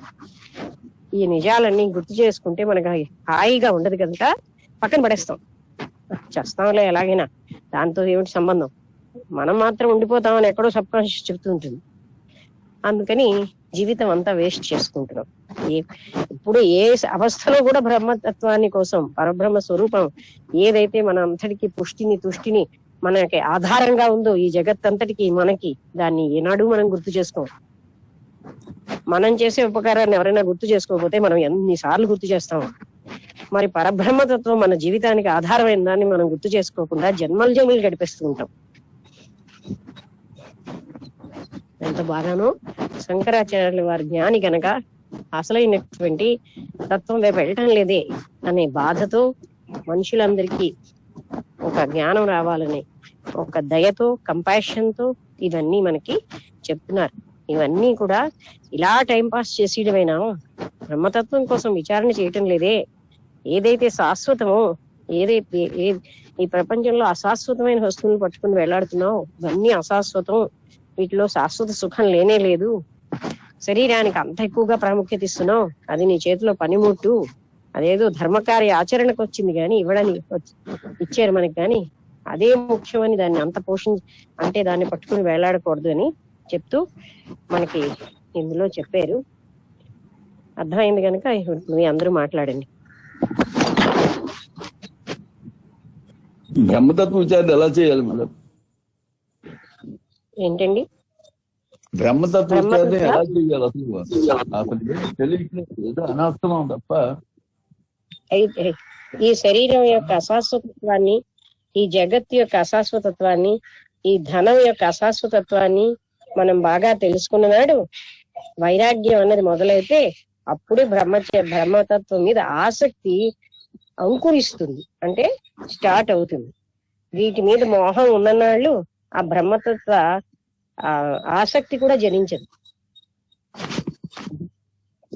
కాన్సెప్ట్ బ్రహ్మతత్వ విచారణ అనేది అసలు ఏమిటనేది ఏదో చేసేస్తున్నాం తప్ప బ్లైండ్ గా అసలు ఆ కాన్సెప్ట్ సరిగ్గా చెప్పండి. ప్రపంచం కనిపిస్తుంది, అది కనిపించట్లేదు. భరత్ కుమార్ గారు, వైరాగ్యం జనిస్తే కానీ ముందు వీటి పట్ల వైరాగ్యం రావాలి. శరీరాన్ని అంత జాగ్రత్తగా, అంత మోహం పెంచుకోవడం, నా వాళ్ళనే భావనని ఎక్కువ పెట్టుకోవడం, ధనార్జనే ముఖ్యంగా ఉన్నంత కాలం బ్రహ్మతత్వ ఈ తపన ఎందుకు మొదలవుతుందండి? అటువంటి మనసు ఎందుకని అసలు చెప్పినా అది ఏమీ రుచించదు. లేకపోతే అదొకటి ఉన్నదని తెలియాలి కదా జనాలతో. ఆ బ్రహ్మతత్వ విచారణే జరుగుతుంది, కానీ మనకి పట్టదు. మనం వీటి ఆసక్తిలో ఉన్నాం గనక ఆ బ్రహ్మతత్వం యొక్క ఇచ్చ మనకి రావట్లేదు. ఇన్నాళ్ళు మనం త్రిపుర రహస్యం అంతా ఆ బ్రహ్మతత్వం కోసం చెప్పిందే కదా. మరి తర్వాత అష్టావక్ర గీత, యోగ వాసిష్టం, ఇవన్నీ ఏం చెప్తున్నాయి? ఆ బ్రహ్మతత్వాన్ని. కానీ మనలో వైరాగ్యం రానంత వరకు అది మనకి పట్టదు. అంతంత పెద్ద పుస్తకాలు నెలలు చదివాం, అవన్నీ బ్రహ్మతత్వాన్ని చెప్పేవే. కానీ మనకి లోపల నుంచి వైరాగ్యం జనించేంత కాలం బ్రహ్మతత్వ విచారణ మీద ఆసక్తి ఉండదు. వీటిలో ఏమీ లేదు సుమా, ఇవి అశాశ్వతం అన్న భావన స్థిరంగా ఉండాలి.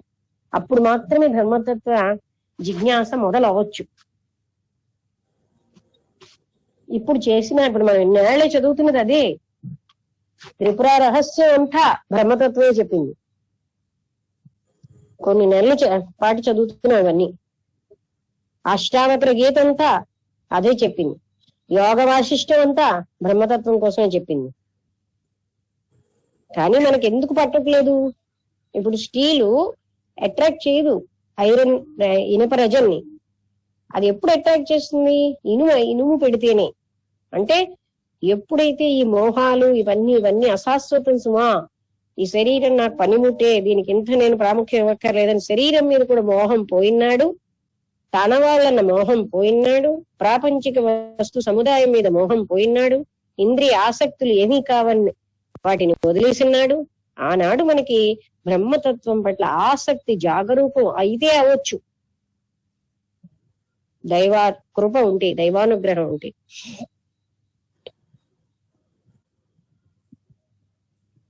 ఇవన్నీ ఉన్ననాళ్ళు అది రోజులు కాదు సంవత్సరాలు చెప్పినా వెళ్ళదు.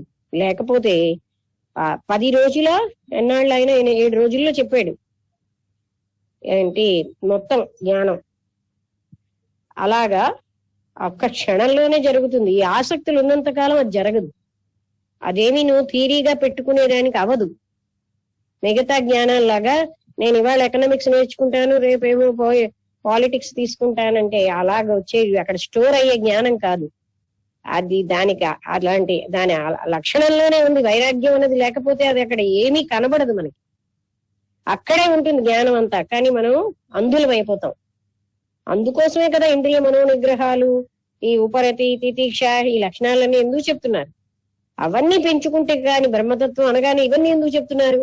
శరీరము మనస్సు నిగ్రహంలోకి రావాలి, ప్రాపంచిక విషయాసక్తులన్నీ పోవాలి, అప్పుడు మాత్రమే బ్రహ్మ జిజ్ఞాస మొదలవుతుంది.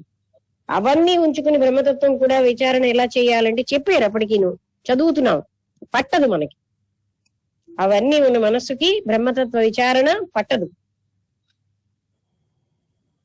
ఇదంతా అశాశ్వతం అని చెప్పడమే బ్రహ్మతత్వ విచారణలో ఒక భాగం. శరీరం పట్టుకుని ఇది అంత అశాశ్వతం అయితే దీనిలో శ్వాస ఆగిపోతే దీన్ని పట్టుకు కాల్చేస్తారు, అదేమో నీ భయపడతారు అని చెప్తున్నారంటేనే మనకి అప్పుడు వైరాగ్యం మొదలైనప్పుడు తప్పకుండా బ్రహ్మతత్వ విచారణకు కావలసిన వాక్యాలే శంకరాచార్యుల వారు చెప్తున్నారు. ఈ మోహాలన్నీ వదిలేయి. ఈ ప్రాపంచిక వస్తువులు గాని ధనం గాని ఇవేవి నీకు పనికిరావు. నీ కుటుంబం కూడా నిన్ను ప్రేమించదు నీ వృద్ధాప్యానికి శక్తులు ఒడిగిపోయాక అని ఇవన్నీ చెప్తున్నారంటే మనకి ఎక్కడున్నాయి పాయింట్లు అక్కడ పొడుతున్నారు ఆయన. మనకి మోహం ఎక్కువ, కుటుంబం పరివారం అంటే. నా వాళ్ళన్న పక్షపాతం ఎక్కువ, నా శరీరం అని దాని మీద అంత అపురూపాలు చేయాలని దాని మీద ఎక్కువ మనకి మోహం. ఆ శరీరం ఎప్పుడు కూడా సుఖపడుతూనే ఉండాలి, అలాగా ఆలోచిస్తాం. అందువల్ల ఇవన్నీ ఉన్నంతకాలం అది పట్టదు. విచారణ ఎలా చేయాలని చెప్పారు ఇంతకాలం. మనం చదివినవే ఆ గ్రంథాలు, బ్రహ్మతత్వ విచారణకు సంబంధించిన గ్రంథాలు ఎన్ని నెలలు చదువుతున్నాం. చదివినా పట్టదు. ఎందుకంటే వైరాగ్యం రాని మనసుకు అవి పట్టం. అందుకే దోషభావన, ప్రపంచక వస్తువులని దోషభూయిష్టం సుమా అని దోషభావన పెంచుకున్నప్పుడు వాటి పట్ల ఆసక్తి తగ్గుతుంది. ముందు వాటి పట్ల ఆసక్తి తగ్గుతాయి కదా, ఆ స్థూలత్వం తగ్గాలి. దైవం అనేది దైవతత్వం అనేది సూక్ష్మాతి సూక్ష్మమైనటువంటి విధమైంది గనక ఆ సూక్ష్మాతి సూక్ష్మ తత్వాన్ని గ్రహించడానికి కావలసినట్టుగా మనం తయారవ్వాలి కదా, ఆ సాధన మనం చేయాలి కదా.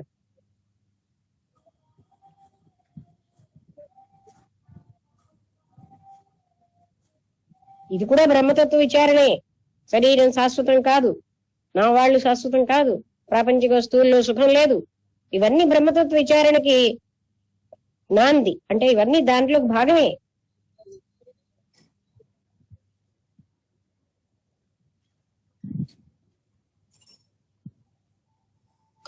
ఇవన్నీ ఉంచుకున్నాళ్ళు పక్కనే పరబ్రహ్మతత్వం వచ్చి ఉన్నా గ్రహించే స్థితిని కోల్పోతున్నాం. ఇవన్నీ పూర్తిగా ఆక్యుపై చేసేస్తాయి.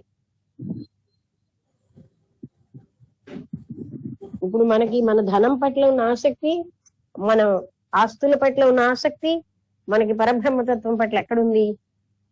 ఆ ధనం ఇచ్చే భద్రత, ధనం ఇచ్చే సౌకర్యం పరబ్రహ్మతత్వం ఇస్తుందా అని మనకి అనిపిస్తుంది. ఎందుకంటే అజ్ఞానం వల్ల. అందుకని వ్యక్తులు అవి పట్టుకుని వేళ్లాడినంత కాలం బ్రహ్మ జిజ్ఞాస రాదు. చెవులో అని ఏది వినపడకుండా ఆ బ్రహ్మతత్వం చెప్పినా వెళ్ళదు.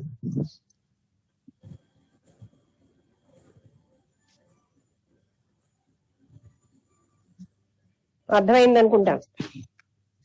బ్రహ్మతత్వానికి రూపం లేదు, నామం లేదు, అసలు ఏమి తెలియదు. ఏదో గుడ్డిగా ఏదో చేసేస్తున్నాం తప్ప అసలు ఆ కాన్సెప్ట్ అనుభూతి రావట్లేదు, బ్రహ్మం మీద అనుభూతి రావట్లేదు కదా. ఇది వదిలేసా వైరాగ్యం వచ్చింది. సంపూర్ణ వైరాగ్యం వచ్చిందా? వైరాగ్యం వచ్చింది, తర్వాత దాన్ని ఎలా పట్టుకోవాలి? సంపూర్ణ వైరాగ్యం వస్తే కదా. మీరు ఇది మాటల్లాగా థీరీలాగా కాదండి.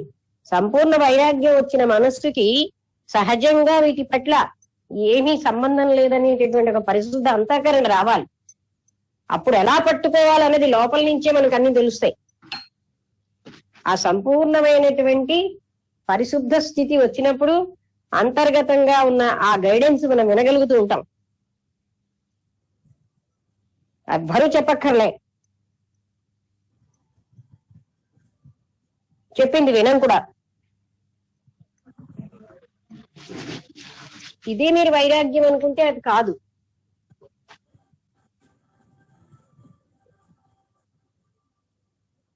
మళ్ళీ శాస్త్రాలు అహం బ్రహ్మాస్మి, తత్వమసి ఇవన్నీ చెప్తాయి. అసలు ఏంటి అసలు అందులో ఉన్న డెప్త్ ఏంటో తెలియట్లేదు. వైరాగ్యం అన్ని వచ్చిన తర్వాత అన్ని నువ్వే అంటున్నారు, నీ మీద నీకు విశ్వాసం ఉంటారు, నా మీద నాకు విశ్వాసం ఎలా వస్తుంది? ఏంటి అసలు ఏం తెలియట్లేదు కదా. ఎందుకు తెలుస్తుంది? లోపల అన్ని రెక్కలు పెట్టుకున్న మనసుకి ఎక్కడ వైరాగ్యం వచ్చిందండి? అలాంటి మనసుకు తెలియదనే కదా వాళ్ళు చెప్తున్నారు. తెలుస్తుందా? అది తెలియదు, గందరగోళంగానే ఉంటుంది.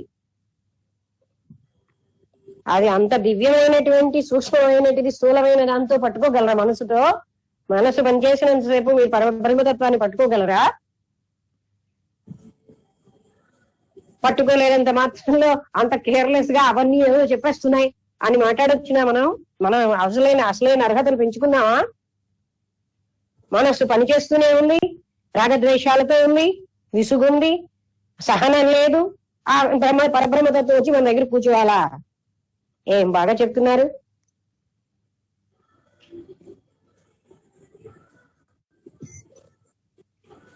ఏదో అర్థమయ్యేటట్టు ఉంటుంది, అర్థం కావట్లేదు. అర్థం అవ్వదు, మనసుతో అర్థం అవ్వదు ఎప్పటికీ. ఎందుకు అర్థం అవుతుందో వాళ్ళు చెప్పిన డెఫినిషనే అవాంగ్మానస గోచరం, మనస్సుకు అగోచరం.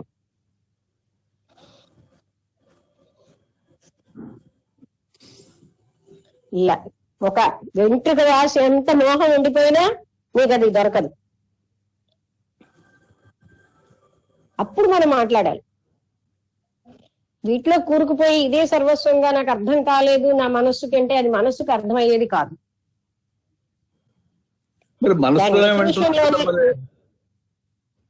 ఏంటండి?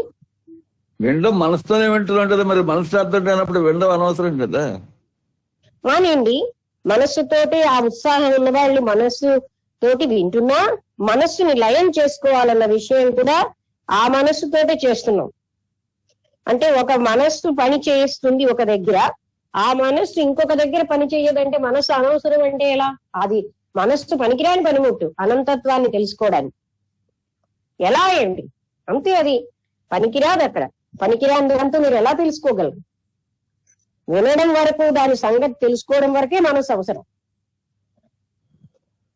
అది అనుభవించడానికి మాత్రం పనికిరాని పనిముట్టి. ఒక చెంబుతోటి సముద్ర జలాన్ని కొలవాలంటే ఎందుకు కొలవలేమని ప్రశ్నిస్తే ఎలాగ? మరి కొలవలేము, ఇది పరిమితమైంది. పరిమితమైన మనస్సుతో అనంతత్వాన్ని పట్టుకోలేము, అంతే. అది పట్టుకోగలనా అంటే ఎలా పట్టుకోగలరు చెప్పండి? మీరు చెంబుతో వెళ్ళి సముద్రాన్ని కొలవండి. చెంబు ఎలాంటిదో సముద్రపు నీరు దగ్గర, మనస్సు అలాంటిది అనంతత్వం దగ్గర.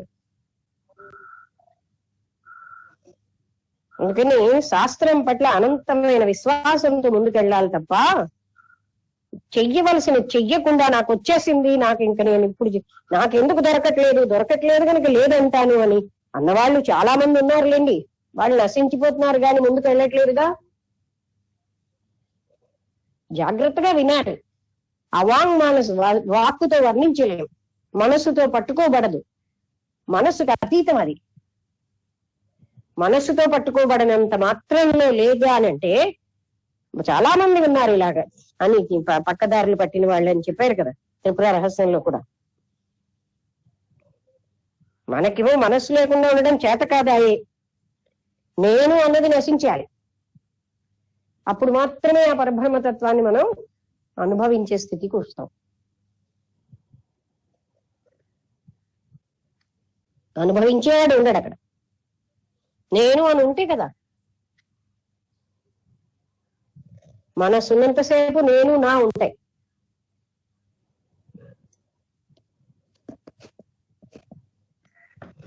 ఓకే, ఇంకెవరైనా?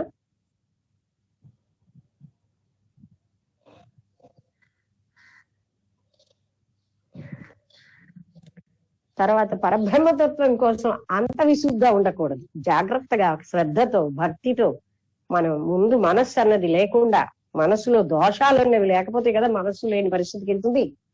ఇన్ని దోషాలతో ఉంటే ఎలాగా? మీరు అడిగే ప్రశ్నలో ఎంత రెస్ట్లెస్నెస్, ఎంత విసుగు, అసలు సహనం లేదు, ఎలా దొరికిపోతుందండి? ప్రయత్నించి తప్పించి అప్పుడు అడిగితే అర్థం ఉంది. అదేదో అలా నవలాను, ఆ సీరియల్, అదే టీవీ సీరియల్ అర్థమైనట్టు నాకు అర్థమైపోవాలంటే దానికేం పట్టింది?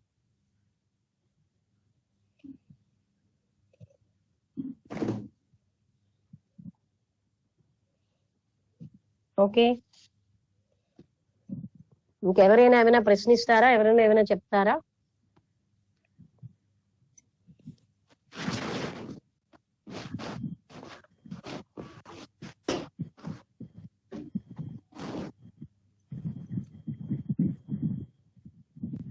హలో, నమస్తే అమ్మా.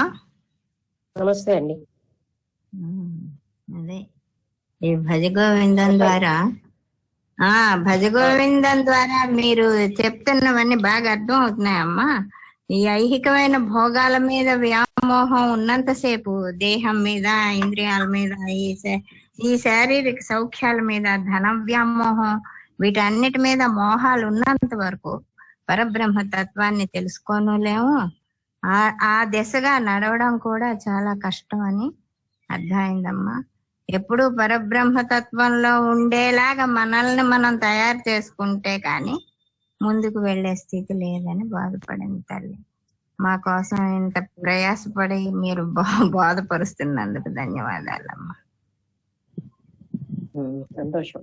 ఇంకెవరైనా మాట్లాడతారా?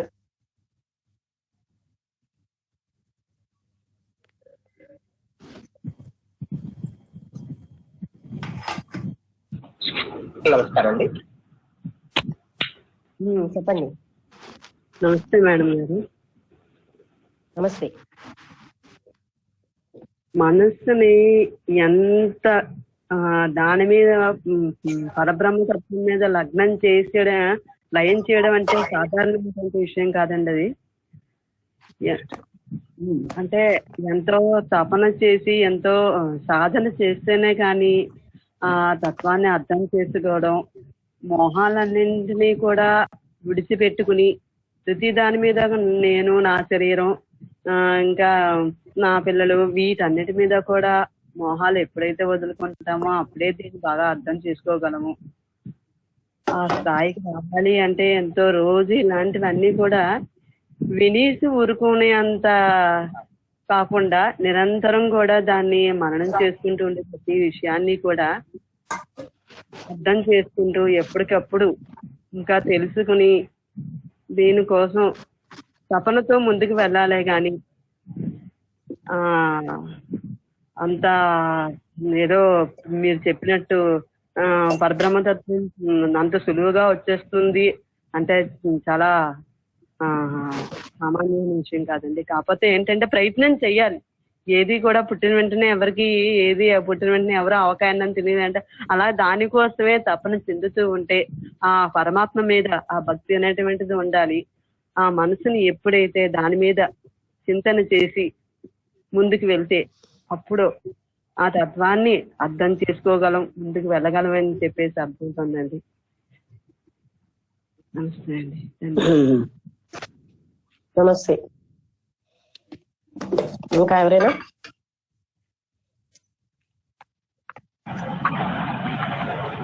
నమస్తే అమ్మా. నమస్కారం. ఈరోజు చాలా విషయాలు చాలా క్లారిటీగా చెప్పారమ్మా. అంటే ఒక యజమాని లేదా ఒక భర్త ధనార్జన చేయకపోతే ఎలా ఉంటుంది వాళ్ళ యొక్క జీవితం అన్న దాని మీద ఆదిశంకరాచార్యులు ఎంతో ప్రేమతో చెప్తే దాన్ని మాకు కళ్ళకు కట్టినట్టు చూపించారమ్మా. ఎందుకంటే మనకి ఏకనాథ భాగవతంలో కూడా చాలా క్లారిటీ చెప్పింది. అంటే ఒక యజమాని ఆ కుటుంబాన్ని పోషించడానికి ఎన్ని కష్టాలు, ఎన్ని యాతనలు పడతాడో అని చెప్పి చాలా క్లారిటీగా వివరణ ఇచ్చారమ్మా. అంత గొప్ప క్లారిటీ మళ్ళీ మీకు క్లియర్ చూపించారు. అందుకే వీళ్ళందరికీ కూడా ఆ వ్యామోహం మనం ఎన్నో చరిత్రలు మనం చూస్తుంటామమ్మా. మనకి చూడండి, మనకి బాబరు, అక్బరు, ఔరంగజేబులో మొత్తం అలా తండ్రి గారిని అక్కడ బయట సాగు బ్రతుకుల్లో ఉంటుండే వీళ్ళందరూ నలుగురు కొడుకులు కూడా వాటా చేసుకోవడానికి చూస్తుంటారు. ఇది మన ప్రతి కుటుంబంలో జరుగుతూనే ఉంటుందమ్మా. కాబట్టి మనం ఏం చేయాలంటే మనం దీన్ని ఇప్పుడు గత 8-9 నెలల నుంచి ప్రతిరోజు మనం ఈ బ్రహ్మతత్వాన్ని వింటున్నాం. అంటే బ్రహ్మసూత్రాలలో కూడా మనకి చాలా క్లారిటీ చెప్పారు, బ్రహ్మతత్వ నిరూపణ అయింది.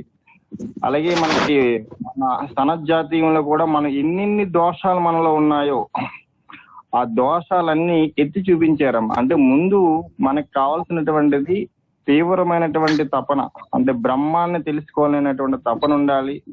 తర్వాత దాని పట్ల అంటే శాస్త్రం పట్ల, గురువు పట్ల నిజం ఒక ఆపేక్ష ఉండాలి. ఆ తపన ఉంటే తప్ప మనం దాన్ని తెలుసుకోలేమమ్మా. అంటే మనలో ముఖ్యంగా వైరాగ్యం అనేది ఉదయించాలమ్మా. వైరాగ్యం ఉదయించకుండా ఇదేది మనకి అర్థం కాదు. ఆ వైరాగ్యం ఉదయించాలంటే మనం ఏం చేయాలంటే ఇలాంటి ఎక్కడెక్కడైతే మనలో దోషం అంటే ఎవరికి మనలో ఉన్న దోషాలు మనకే అర్థం అవుతాయమ్మా. మనలో ఎక్కడెక్కడైతే దోషాలు ఉన్నాయో మనం ఆ దోషాలను వెతికి పట్టుకున్నప్పుడు తప్పకుండా అంటే మనకి ఇప్పుడు చెప్తున్నారు మనకి, ఎందుకంటే మనస్సుకి అందనటువంటిది, అగోచరమైనటువంటిది. అందుకే కబీర్ దాస్ కూడా ఒక దగ్గర అంటాడు, అంటే నువ్వు ఆత్మారామును తెలుసుకోకుండా ఎన్ని కల్పాలు ఈ భూమి మీద జీవించినా అది ఉపయోగం లేదు. అంటే ఎలాంటి సాధన చేస్తావంటే ముక్తి గురించి, ముక్తి కాంత అంటే ముక్తి గురించి సాధన చేయాలి తప్ప మామూలు అంటే నువ్వు చేసేటువంటి సాధనలు ఆ పరంజ్యోతి తత్వాన్ని ఏదైతే నామ రూప అతీతానికి ఉన్నటువంటి ఆ దివ్య జ్యోతిని దర్శించడానికి చేసే సాధన నిజమైన సాధన తప్ప తక్కిన సాధనలన్నీ కూడా వ్యర్థమైనటువంటి సాధనలే. కాబట్టి అలాంటి గొప్ప సాధన చేయాలి అని చెప్పడం జరుగుతుంది. ఇక్కడ అంటే ప్రతి విషయాన్ని మాకు అలా క్లారిటీగా చెప్పారమ్మా మీరు. అలాగే ఇప్పుడు మనకి బాల్యం క్రీడాసక్త, యవ్వనం కామాసక్త, అంటే బాల్యంలో క్రీడలతో గడిచిపోతుంది, యవ్వనం ఏంటైపోతుందంటే వ్యామోహంలో గడిచిపోతుంది, ఇంకా వృద్ధాప్యం వచ్చేసరికి ఇంకా రోగాలు, రోస్లు, ఇంకా అన్ని రకాలైనటువంటివి మనల్ని చుట్టుముట్టుతాయమ్మా. కాబట్టి అది ఇప్పుడు చాలా మంది అంటారు ఇప్పుడు 50 సంవత్సరాల తర్వాత చూసుకోవచ్చులే, 40 సంవత్సరాలు ఇప్పుడు, ఎందుకంటే రేపు అన్నదానికి రూపు లేదు, రేపు ఉంటుందో ఉండదో చెప్పలే, మరో క్షణంలో ప్రళయం రావచ్చు. కాబట్టి ఉన్నటువంటి టైంని అంటే ఇంతకు ముందు కూడా మీరు ప్రతిరోజు చెప్తున్నారు, ప్రతి క్షణం భగవత్ చింతన చేయడం ద్వారానే మన యొక్క జీవితం తరింప చేసుకోగలం తప్ప లేకపోతే ఈ జీవితాన్ని తరింప చేసుకోవడం అనేది కష్టమమ్మా. ముఖ్యంగా మనకు కావాల్సినటువంటిది వివేక వైరాగ్యాలు ఉదయించకుండా మనం ఈ బ్రహ్మ సత్యాన్ని మనం తెలుసుకోవడం అనేది అసత్యం. ఎందుకంటే మనం కొన్ని వందల సార్లు చెప్పుకుంటున్నాం మనం, అంటే మనస్సుకి అతీతంగా వెళ్లకుండా, ఎందుకంటే మనస్సు పనిచేసినంత వరకు ఆ సత్యం ఏంటి మనకి గోచరింపబడదు. ఎప్పుడైతే మనస్సుకి అతీతంగా మనం వెళ్ళినప్పుడు మాత్రమే, ఆ మనస్సు శూన్యమైనప్పుడు మాత్రమే ఆ పరబ్రహ్మ తత్వాన్ని అనేది మనం తెలుసుకోగలం. అంటే కేవలంగా మీరు చెప్పింది మేము కేవలం వినేసి ఇదేదో బాగుంది అనకుండా మేము నిరంతరం కూడా దాని గురించి తపిస్తూ దానికి సంబంధించిన సద్గ్రంథాలను చదువుతూ మేము సాధన అంటే ఒక ధ్యానం సంథింగ్ ఎల్స్ ఇవన్నీ చేయడం ద్వారానే మీరు చెప్పినటువంటి సత్యాన్ని మాకు అనుభూతికి వస్తుంది తప్ప కేవలంగా మీరు చెప్పింది కేవలం మీరు వినుకుంటూ కూర్చుంది ఇదేదో బాగుంది మేడం గారు చెప్పారు బాగుంది అంటే అలా వినడం అవుతుంది తప్ప అది జరగదమ్మా. ఎందుకంటే ఇలాంటి గొప్ప గ్రంథాలని అంటే ఇంతవరకు కూడా ఏ ప్రవచనకర్త కూడా ఇలాంటి గ్రంథాలను టచ్ చేయలేదు. సో గత 9 నెలలుగా ఇంత గొప్ప గ్రంథాలని మాకు అర్థమయ్యేటువంటి పరిభాషలో అంటే మా స్థితికి దిగి మీరు చెప్పడం అనేది జరుగుతుందమ్మా. కాబట్టి ఉపయోగించుకోవడం అనేది మా ఇది. ఒకవేళ అది మా సరిగా అర్థం కావట్లేదు, అనుభూతిలో రావాలన్నా అది మా దోషాలమ్మా. కాబట్టి మా దోషాలు ఎక్కడైతే ఉన్నాయో కంపల్సరీ మీరు చెప్పినటువంటి సత్యం మాకు అది అర్థం అవుతుందమ్మా. కాబట్టి ఇలాంటి గొప్ప జ్ఞానం అందించినటువంటి మీకు, ఎందుకంటే మీరు ఎంత ప్రేమతో చెప్తున్నారు, ఎంత సహనంతో చెప్తున్నారో అది మాకు అర్థం అవుతుందమ్మా. కాబట్టి ఇలాంటి గొప్ప సత్యం మా ముందు ఎందుకు వచ్చిందని చెప్పి మేము విచారణ చేసుకుంటే ఆ సత్యం అనేది మాకు ఈ జన్మలోనే అవగతం అవుతుందమ్మా. కాబట్టి ఇలాంటి గొప్ప సత్యం అందించినటువంటి మీకు శతకోటి నమస్కారాలమ్మా. గురువం తత్సత్. నమస్తే అండి.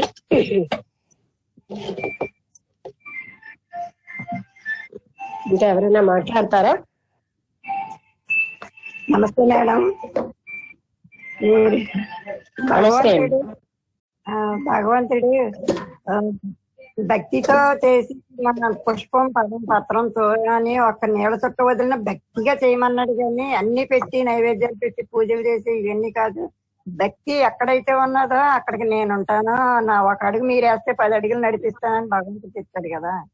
అలాగా మీరు చదివేవన్నీ కూడా ఎప్పుడో రాసి ఉన్న పుస్తకాలు ఇప్పుడు మీరు చదువుతుంటే ఇప్పుడు జరుగుతున్నాయన్నీ కూడా అందులోనే ఉన్నాయి. కానీ ముందే భగవంతుడు ఇలాంటివన్నీ రాసి పెట్టాడు.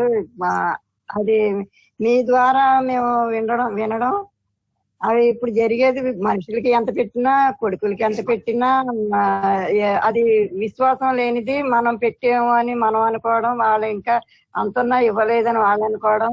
అది భక్తితో మనం చేసింది. భక్తితో నీటి బిందు వదిలినా మనసు భగవంతుడి మీద పెట్టాలన్నారు. అలాగా మీరు చెప్పేదంతా విన్నా, మీరు అడగకుండా మేము చెప్పడానికి కూడా ఎవరో మీకు తెలిసింది అడగండి, తెలియకపోతే తెలియండి అని చెప్పండి అన్నది మీ వెంటనే మీరు చెప్పిన వెంటనే కూడా మాకు అడగడానికి కూడా రావట్లేదంటే ఇంకా భగవంతుడి దగ్గర మేము ఇంకేం నెగ్గగలం అనిపిస్తుంది. మీరు అడగకుండానే మేము వాళ్ళు విన్నట్టు ఏదో అర్థం అవ్వకపోతే అర్థం లేనట్టు అడగమని మీరు చెప్తున్నారు. చాలా బాగా చెప్తున్నారు. నిజంగా సాక్షాత్తు భగవంతుడు అప్పుడు మేము చూడలేదు, కానీ మీలాంటి వాళ్ళలోనే భగవంతుడు ఉంటాడు.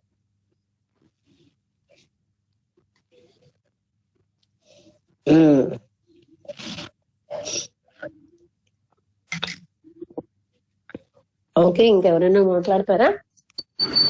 నమస్తే మేడం. నమస్తే అండి.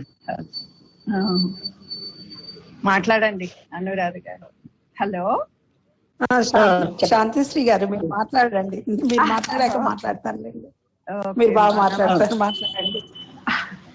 ఏం లేదమ్మా, నేను మాట్లాడటం కాదు, మీరు చక్కగా మాట్లాడతారు. కానీ వాళ్ళు ఎన్ని మంచి విషయాలు నేర్చుకున్నామో అశాశ్వతమైన ఈ జగత్తులో. మన కంటి కనిపించేదంతా అశాశ్వతం అని తెలుసు. ఇప్పుడు మనం ఈ బ్రహ్మ జ్ఞానం గురించి తెలుసుకుంటున్నాం. అది శాశ్వతమైన ఈ బ్రహ్మ జ్ఞానం అని మనం ఇప్పుడు అర్థం చేసుకున్నాం ఈ మనసుతో. ఇన్ని తెలిసి ఈ సంసారమైన రొంపిలో నుంచి ఈ బయటపడాలి అంటే కేవలం వైరాగ్యం అదొక్కటే ఇక ముఖ్యమని, ఆ బ్రహ్మ జ్ఞానం గురించి మనం దాన్ని దర్శించాలంటే, అలాంటి స్థితికి వెళ్ళాలంటే ఎన్ని జన్మలు కావాలో, మనం ఎంత దానికి తపస్సు చేయాలనేది అర్థమైందమ్మా. ఎన్ని తెలిసి మనం ఇవన్నీ కూడా ఏంటంటే ఈ మాంసం లాంటి శరీరంలో ధనం అనే ఈ ఆర్జన చేసేటప్పుడే ఈ జీవితాలకి వాల్యూ అని, ఈ వృద్ధాప్యము ఇవన్నీ కూడా మనిషిని ఏ విధంగా ఉంటారు, మన చుట్టూ ఉండే మన యొక్క సంబంధాలు ఎలా వీటికి వాల్యూ ఇస్తున్నాయి, ఇవన్నీ కూడా చాలా చక్కగా చెప్పారమ్మా. వీటన్ని ఇప్పుడు ఇంత మంచి జ్ఞానాన్ని వింటమే ఈ జన్మకి మాకు సుకృతం అని నాకు అనిపించిందమ్మా. ఇది తెలుసుకోవటం అనేది చాలా అదృష్టం అనిపించింది. అందులో నుంచి ఇప్పుడు మనం బయటపడటం ఎలా, ఏ సాధన చేస్తూ ఎలా ప్రతి నిమిషం మన ఈ విషయాన్ని మన్నం చేసుకుంటూ బ్రతికితే ఈ జన్మ కొంత సార్థకం అని నాకు అనిపించిందమ్మా. చాలా మంచి విషయాలు చెప్పారు తల్లి, సంతోషం. మేము ఆ దిశగా మేము ప్రయత్నిస్తూ ఉంటామమ్మా. అంతవరకు అయితే నేను చెప్పగలను. సంతోషం. ఓకే, సంతోషం అండి. ఇంకా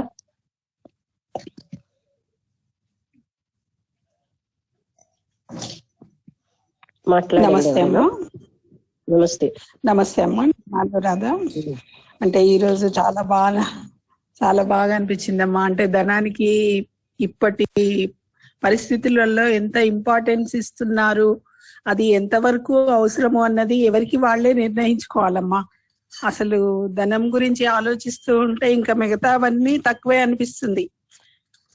అది పక్కన పెడితే లౌకిక విషయాలన్నీ తాత్కాలికమైనవే, శాశ్వతంగా ఉండేది ఒక ఆధ్యాత్మిక సంపద ఒక్కటే అనేది అర్థమవుతుందమ్మా. మనం ధనానికి ఇంపార్టెన్స్ ఇవ్వకపోతేనే ఇవన్నీ తాత్కాలికం అనేది అర్థమవుతుంది, లౌకిక విషయాలు.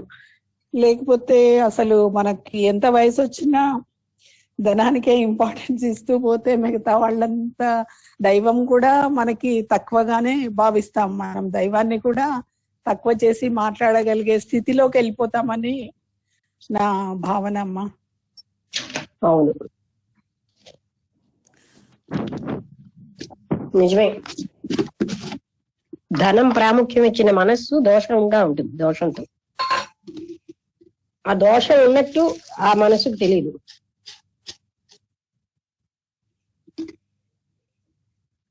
అది మీ పరిచయం వల్ల అర్థమవుతుందమ్మా. భజగోవిందం స్తోత్రాలు చదివాను చాలాసార్లు, కానీ ఇప్పుడు మీరు చెప్తూ ఉంటే చాలా బాగా విపులీకరిస్తుంటే చాలా బాగా అర్థమవుతుంది.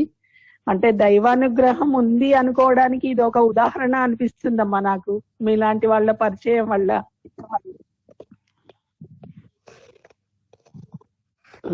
ఎలాగో ఎవరో ఒకరి ద్వారా పెడతాడు ఆయనకి.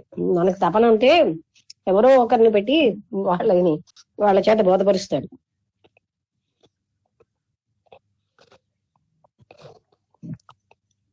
అంటే ప్రతి మనిషి తెలుసుకోవాలమ్మా, దైవానుగ్రహం అంటే సంపదలు కాదు, ఇది మాత్రమే ఆధ్యాత్మిక మార్గంలో ఎదగడమే అనేది తెలుసుకుంటే చాలా ప్రశాంతంగా ఉండగలుగుతాము.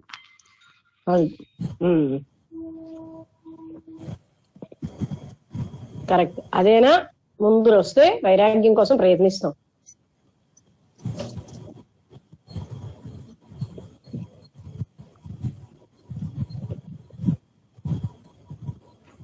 ఓకే, ఇంకెవరైనా మాట్లాడతారా?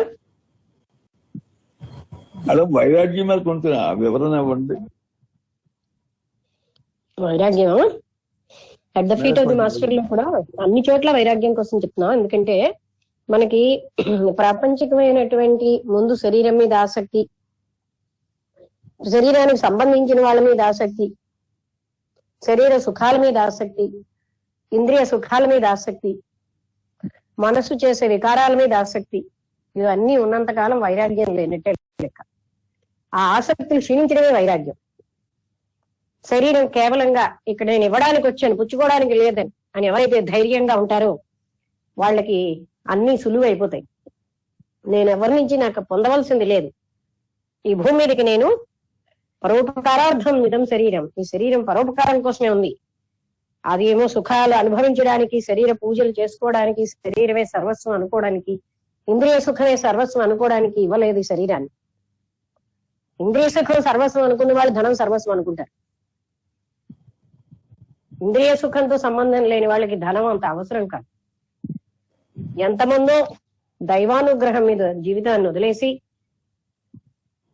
ఆ సంపాదన బాగా కోట్లు సంపాదించిన వాళ్ళు, ఆ సంపాదనలో ఏమీ లేదని చెప్పి యువకులైన వాళ్ళు అది వదిలేసి పరమాత్మ తత్వమే ముఖ్యమని వెళ్ళిన వాళ్ళు ఎందరో మనకి తెలుసు. మీకు తెలుసో లేదో కానీ ఎందరో ఉన్నారు. ఎందుకు వెళ్తున్నారు? ఇది అశాశ్వతమైంది. ఎంత ధనం సంపాదించినా మరణానంతరం పనికిరాదు. శాశ్వతత్వాన్ని పట్టుకోవాలన్న దైవ కృప అక్కడ వచ్చినప్పుడు ఆటోమేటిక్ గా మనకి వీటన్నిటి పట్ల ఆసక్తి తగ్గిపోతుంది. ఈ ఆసక్తే వైరాగ్య రహితం. పొద్దున లేచిన దగ్గర నుంచి మనకి తెలియకుండానే మనకి వీటన్నిటి పట్ల ఆసక్తి ఉంటుంది. శరీరం పట్ల అంత ఆసక్తి అవసరమా అని కదా ఇందాకలంతా చెప్పారు శంకరాచార్యులు వారు. శరీరం ఏమో కేవలంగా ఒక పనిముట్టు, దానికోసమే జీవితం అంతా జీవిస్తాం. పొద్దున్న లేచిన దగ్గర నుంచి డైరీ రాసుకుంటే శరీరం కోసమే మనం చేస్తున్నాం పనులన్నీ. శరీరము శరీరానికి సంబంధించిన వాళ్ళే. అది మనం గ్రహించుకుంటే ఈ శరీరం కోసం అంత తప్పించక్కర్లేదు. ఇది దీంట్లో శ్వాస ఆగిపోతే దీన్ని ఏమోని ఎవరు ముట్టుకోవడానికి భయపడతారు. దానికోసం అంతా మనం, అది కేవలం మనకి చేతిలో ఇచ్చిన పనిముట్టు సుమా. మహత్తరమైనటువంటి కార్యాలు ప్రేమ కారుణ్యంతో పరోపకారం చేయడానికి ఇచ్చిన పనిముట్టిది. దీన్ని భోగాలతో నింపడం కాదు అని ఎప్పుడైతే మనకు అర్థమైందో, ఏ వ్యక్తి అయితే తన కోసం తాను జీవించాడో అప్పుడు ఆటోమేటిక్ గా వైరాగ్యం సులువైపోతుంది.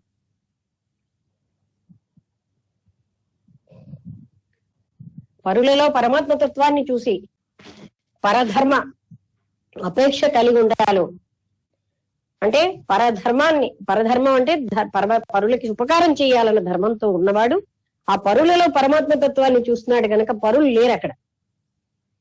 అలాంటి భావంతో జీవించిన వాడికి ఇవన్నీ సులువు అయిపోతాయి. అందుకనే ప్రేమ అన్నది ఉన్నప్పుడు వైరాగ్యం చాలా సహజంగా వస్తుంది. ప్రేమ నా వాళ్ళ పట్ల కాదు, ప్రేమ సమస్త మానవాళి చరాచర జగత్ అంతటి పట్ల ఉన్నప్పుడు అంతటిలో పరమాత్మతత్వం చూడగలిగే స్థితి సహజంగా ఉండి వైరాగ్యం సహజంగా ఈ కష్టంగా ఉండదు. అప్పుడు వైరాగ్య సాధన ఆ ప్రేమ అనే ఆనంద అనుభూతిలో ఉన్న వ్యక్తికి ఇవన్నీ నిస్సారమైనవని తెలిసిపోతుంది.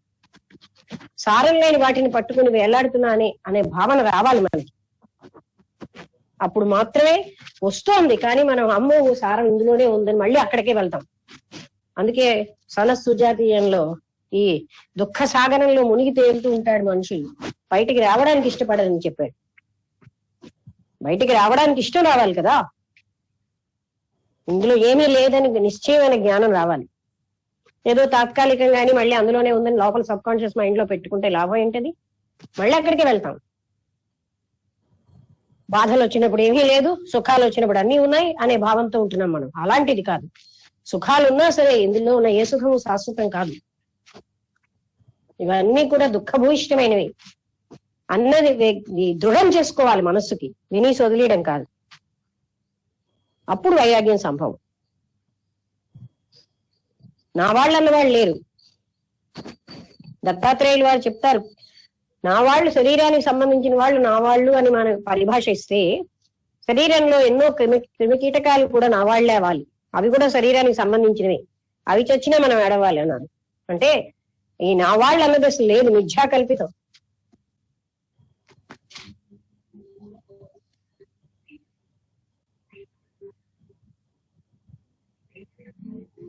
ఈ విధంగా మనం ప్రతినిత్యము తెలుసున్న విషయం మీద ధ్యానం పెట్టాలి. అంటే శాశ్వతం కాని శాశ్వతం అని జీవిస్తున్నాం. మనం చదివిన గ్రంథాలన్నీ కూడా ఈ అశాశ్వతమైన జగత్తు మీద అంత మోహం చూపించడం కారణంగానే మనకి బాధలు ఎక్కువ అవుతున్నాయనే చెప్తున్నాయి.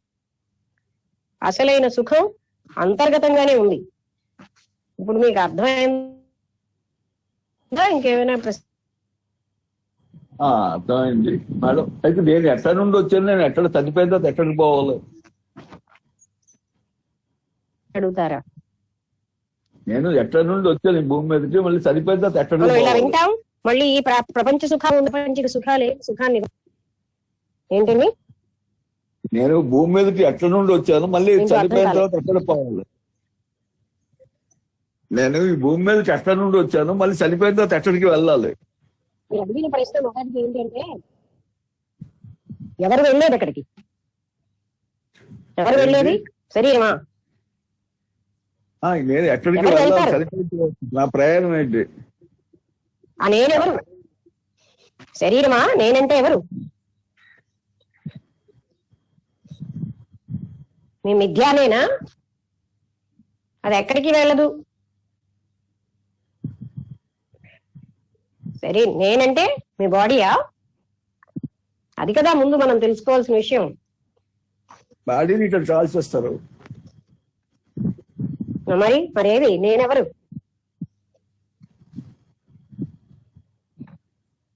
అసలే అర్థం కావట్లేదు. మీ ఊహలో ఉన్న నేనండి. దానికి అసలు ఎగ్జిస్టెన్స్ లేదు. ఆ ఎగ్జిస్టెన్స్ లేని దాన్ని పట్టుకు వెళ్ళాడతాం.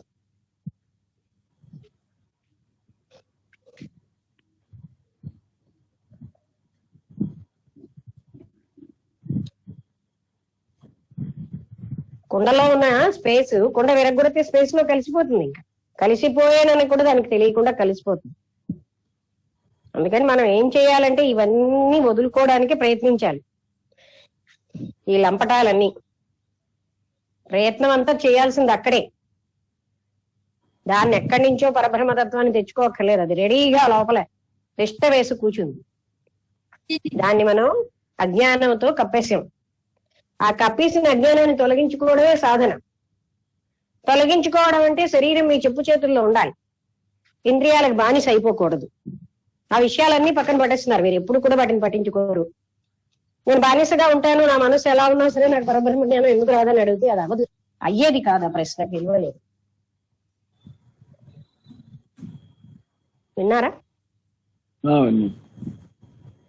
అది జరగదు. అది జరిగే పని కాదు.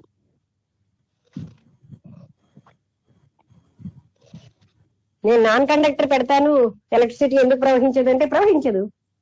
మనం నాన్ కండక్టర్ గా ఉన్నాం. దోషభూయిష్టమైన మనస్సు అనేది నాన్ కండక్టర్. అర్థమైందా?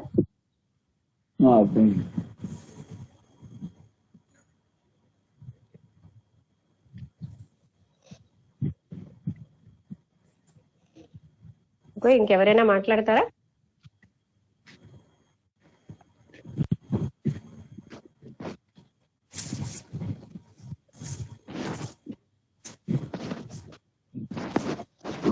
సరే, నమస్తే మేడం. నమస్తే.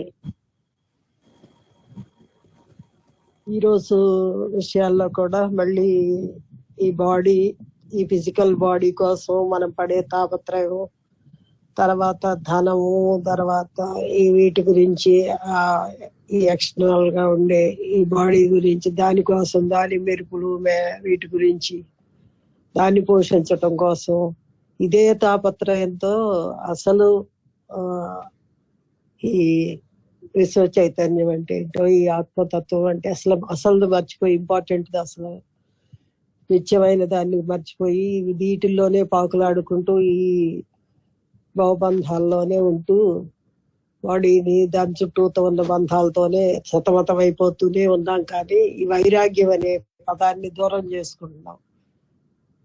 నిష్కల్మషంగా, నిర్వికారంగా ఉండటం ఎలాగా, నిష్కామంగా ఎలా ఉండాలో, ఆ వైరాగ్యాన్ని ఎలా మనం పాటించగలిగితేనే మనకి ఏదన్నా ఒక ప్రశాంతి, శాంతి, ఈ జీవితానికి ఒక అర్థం, పరమార్థం దొరుకుతుంది అనేది ఈ వైరాగ్యం ద్వారా ఈ బంధనాల నుండి ఎలా విముక్తి చెందాలో ఆ విషయాలని ఈ రోజు కూడా అన్ని విషయాల ద్వారా, అన్ని చర్చల ద్వారా ఎంతో చక్కగా వివరించారు.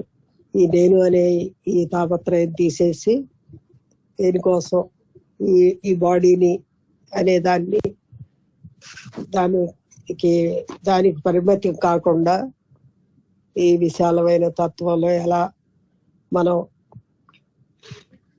చైతన్యంగా ఉండాలనే విషయాన్ని, వైరాగ్యంగా ఉండాలనే విషయాన్ని చాలా చక్కగా వివరించారు. ఎన్నో ఎగ్జాంపుల్స్ ద్వారా, ఎన్నో ఉదాహరణల ద్వారా ఈ జీవిత పరమార్థం ఏంటో చక్కగా వివరించారు. ఈ భజగోవిందం ద్వారా చాలా విషయాలు, మంచి మంచి విషయాలు ఈ శంకరాచార్యుల ద్వారా నేర్చుకుంటున్నాము.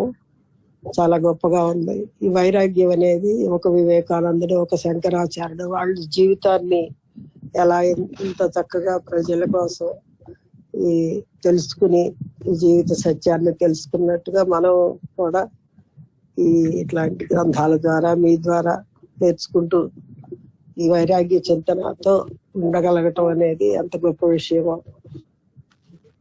సోదాహరణంగా వివరిస్తున్నారు. నేను కూడా తప్పకుండా ఆ విషయంలో నేర్చుకుని ప్రయత్నిస్తూ ఉంటాను. చాలా సంతోషం మేడం.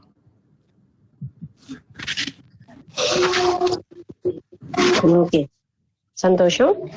అయితే అందరికి నమస్కారం. ఇంకెవరైనా మాట్లాడతారా? ముగించేద్దామా? చేసుకున్నారు, చాలా సంతోషం. ప్రశ్నలు అడిగిన భరత్ కుమార్ గారి వల్ల అందరికీ కూడా ఇంకొంచెం క్లారిటీ వచ్చింది. అందరికీ నమస్కారం. ముగించేద్దాం.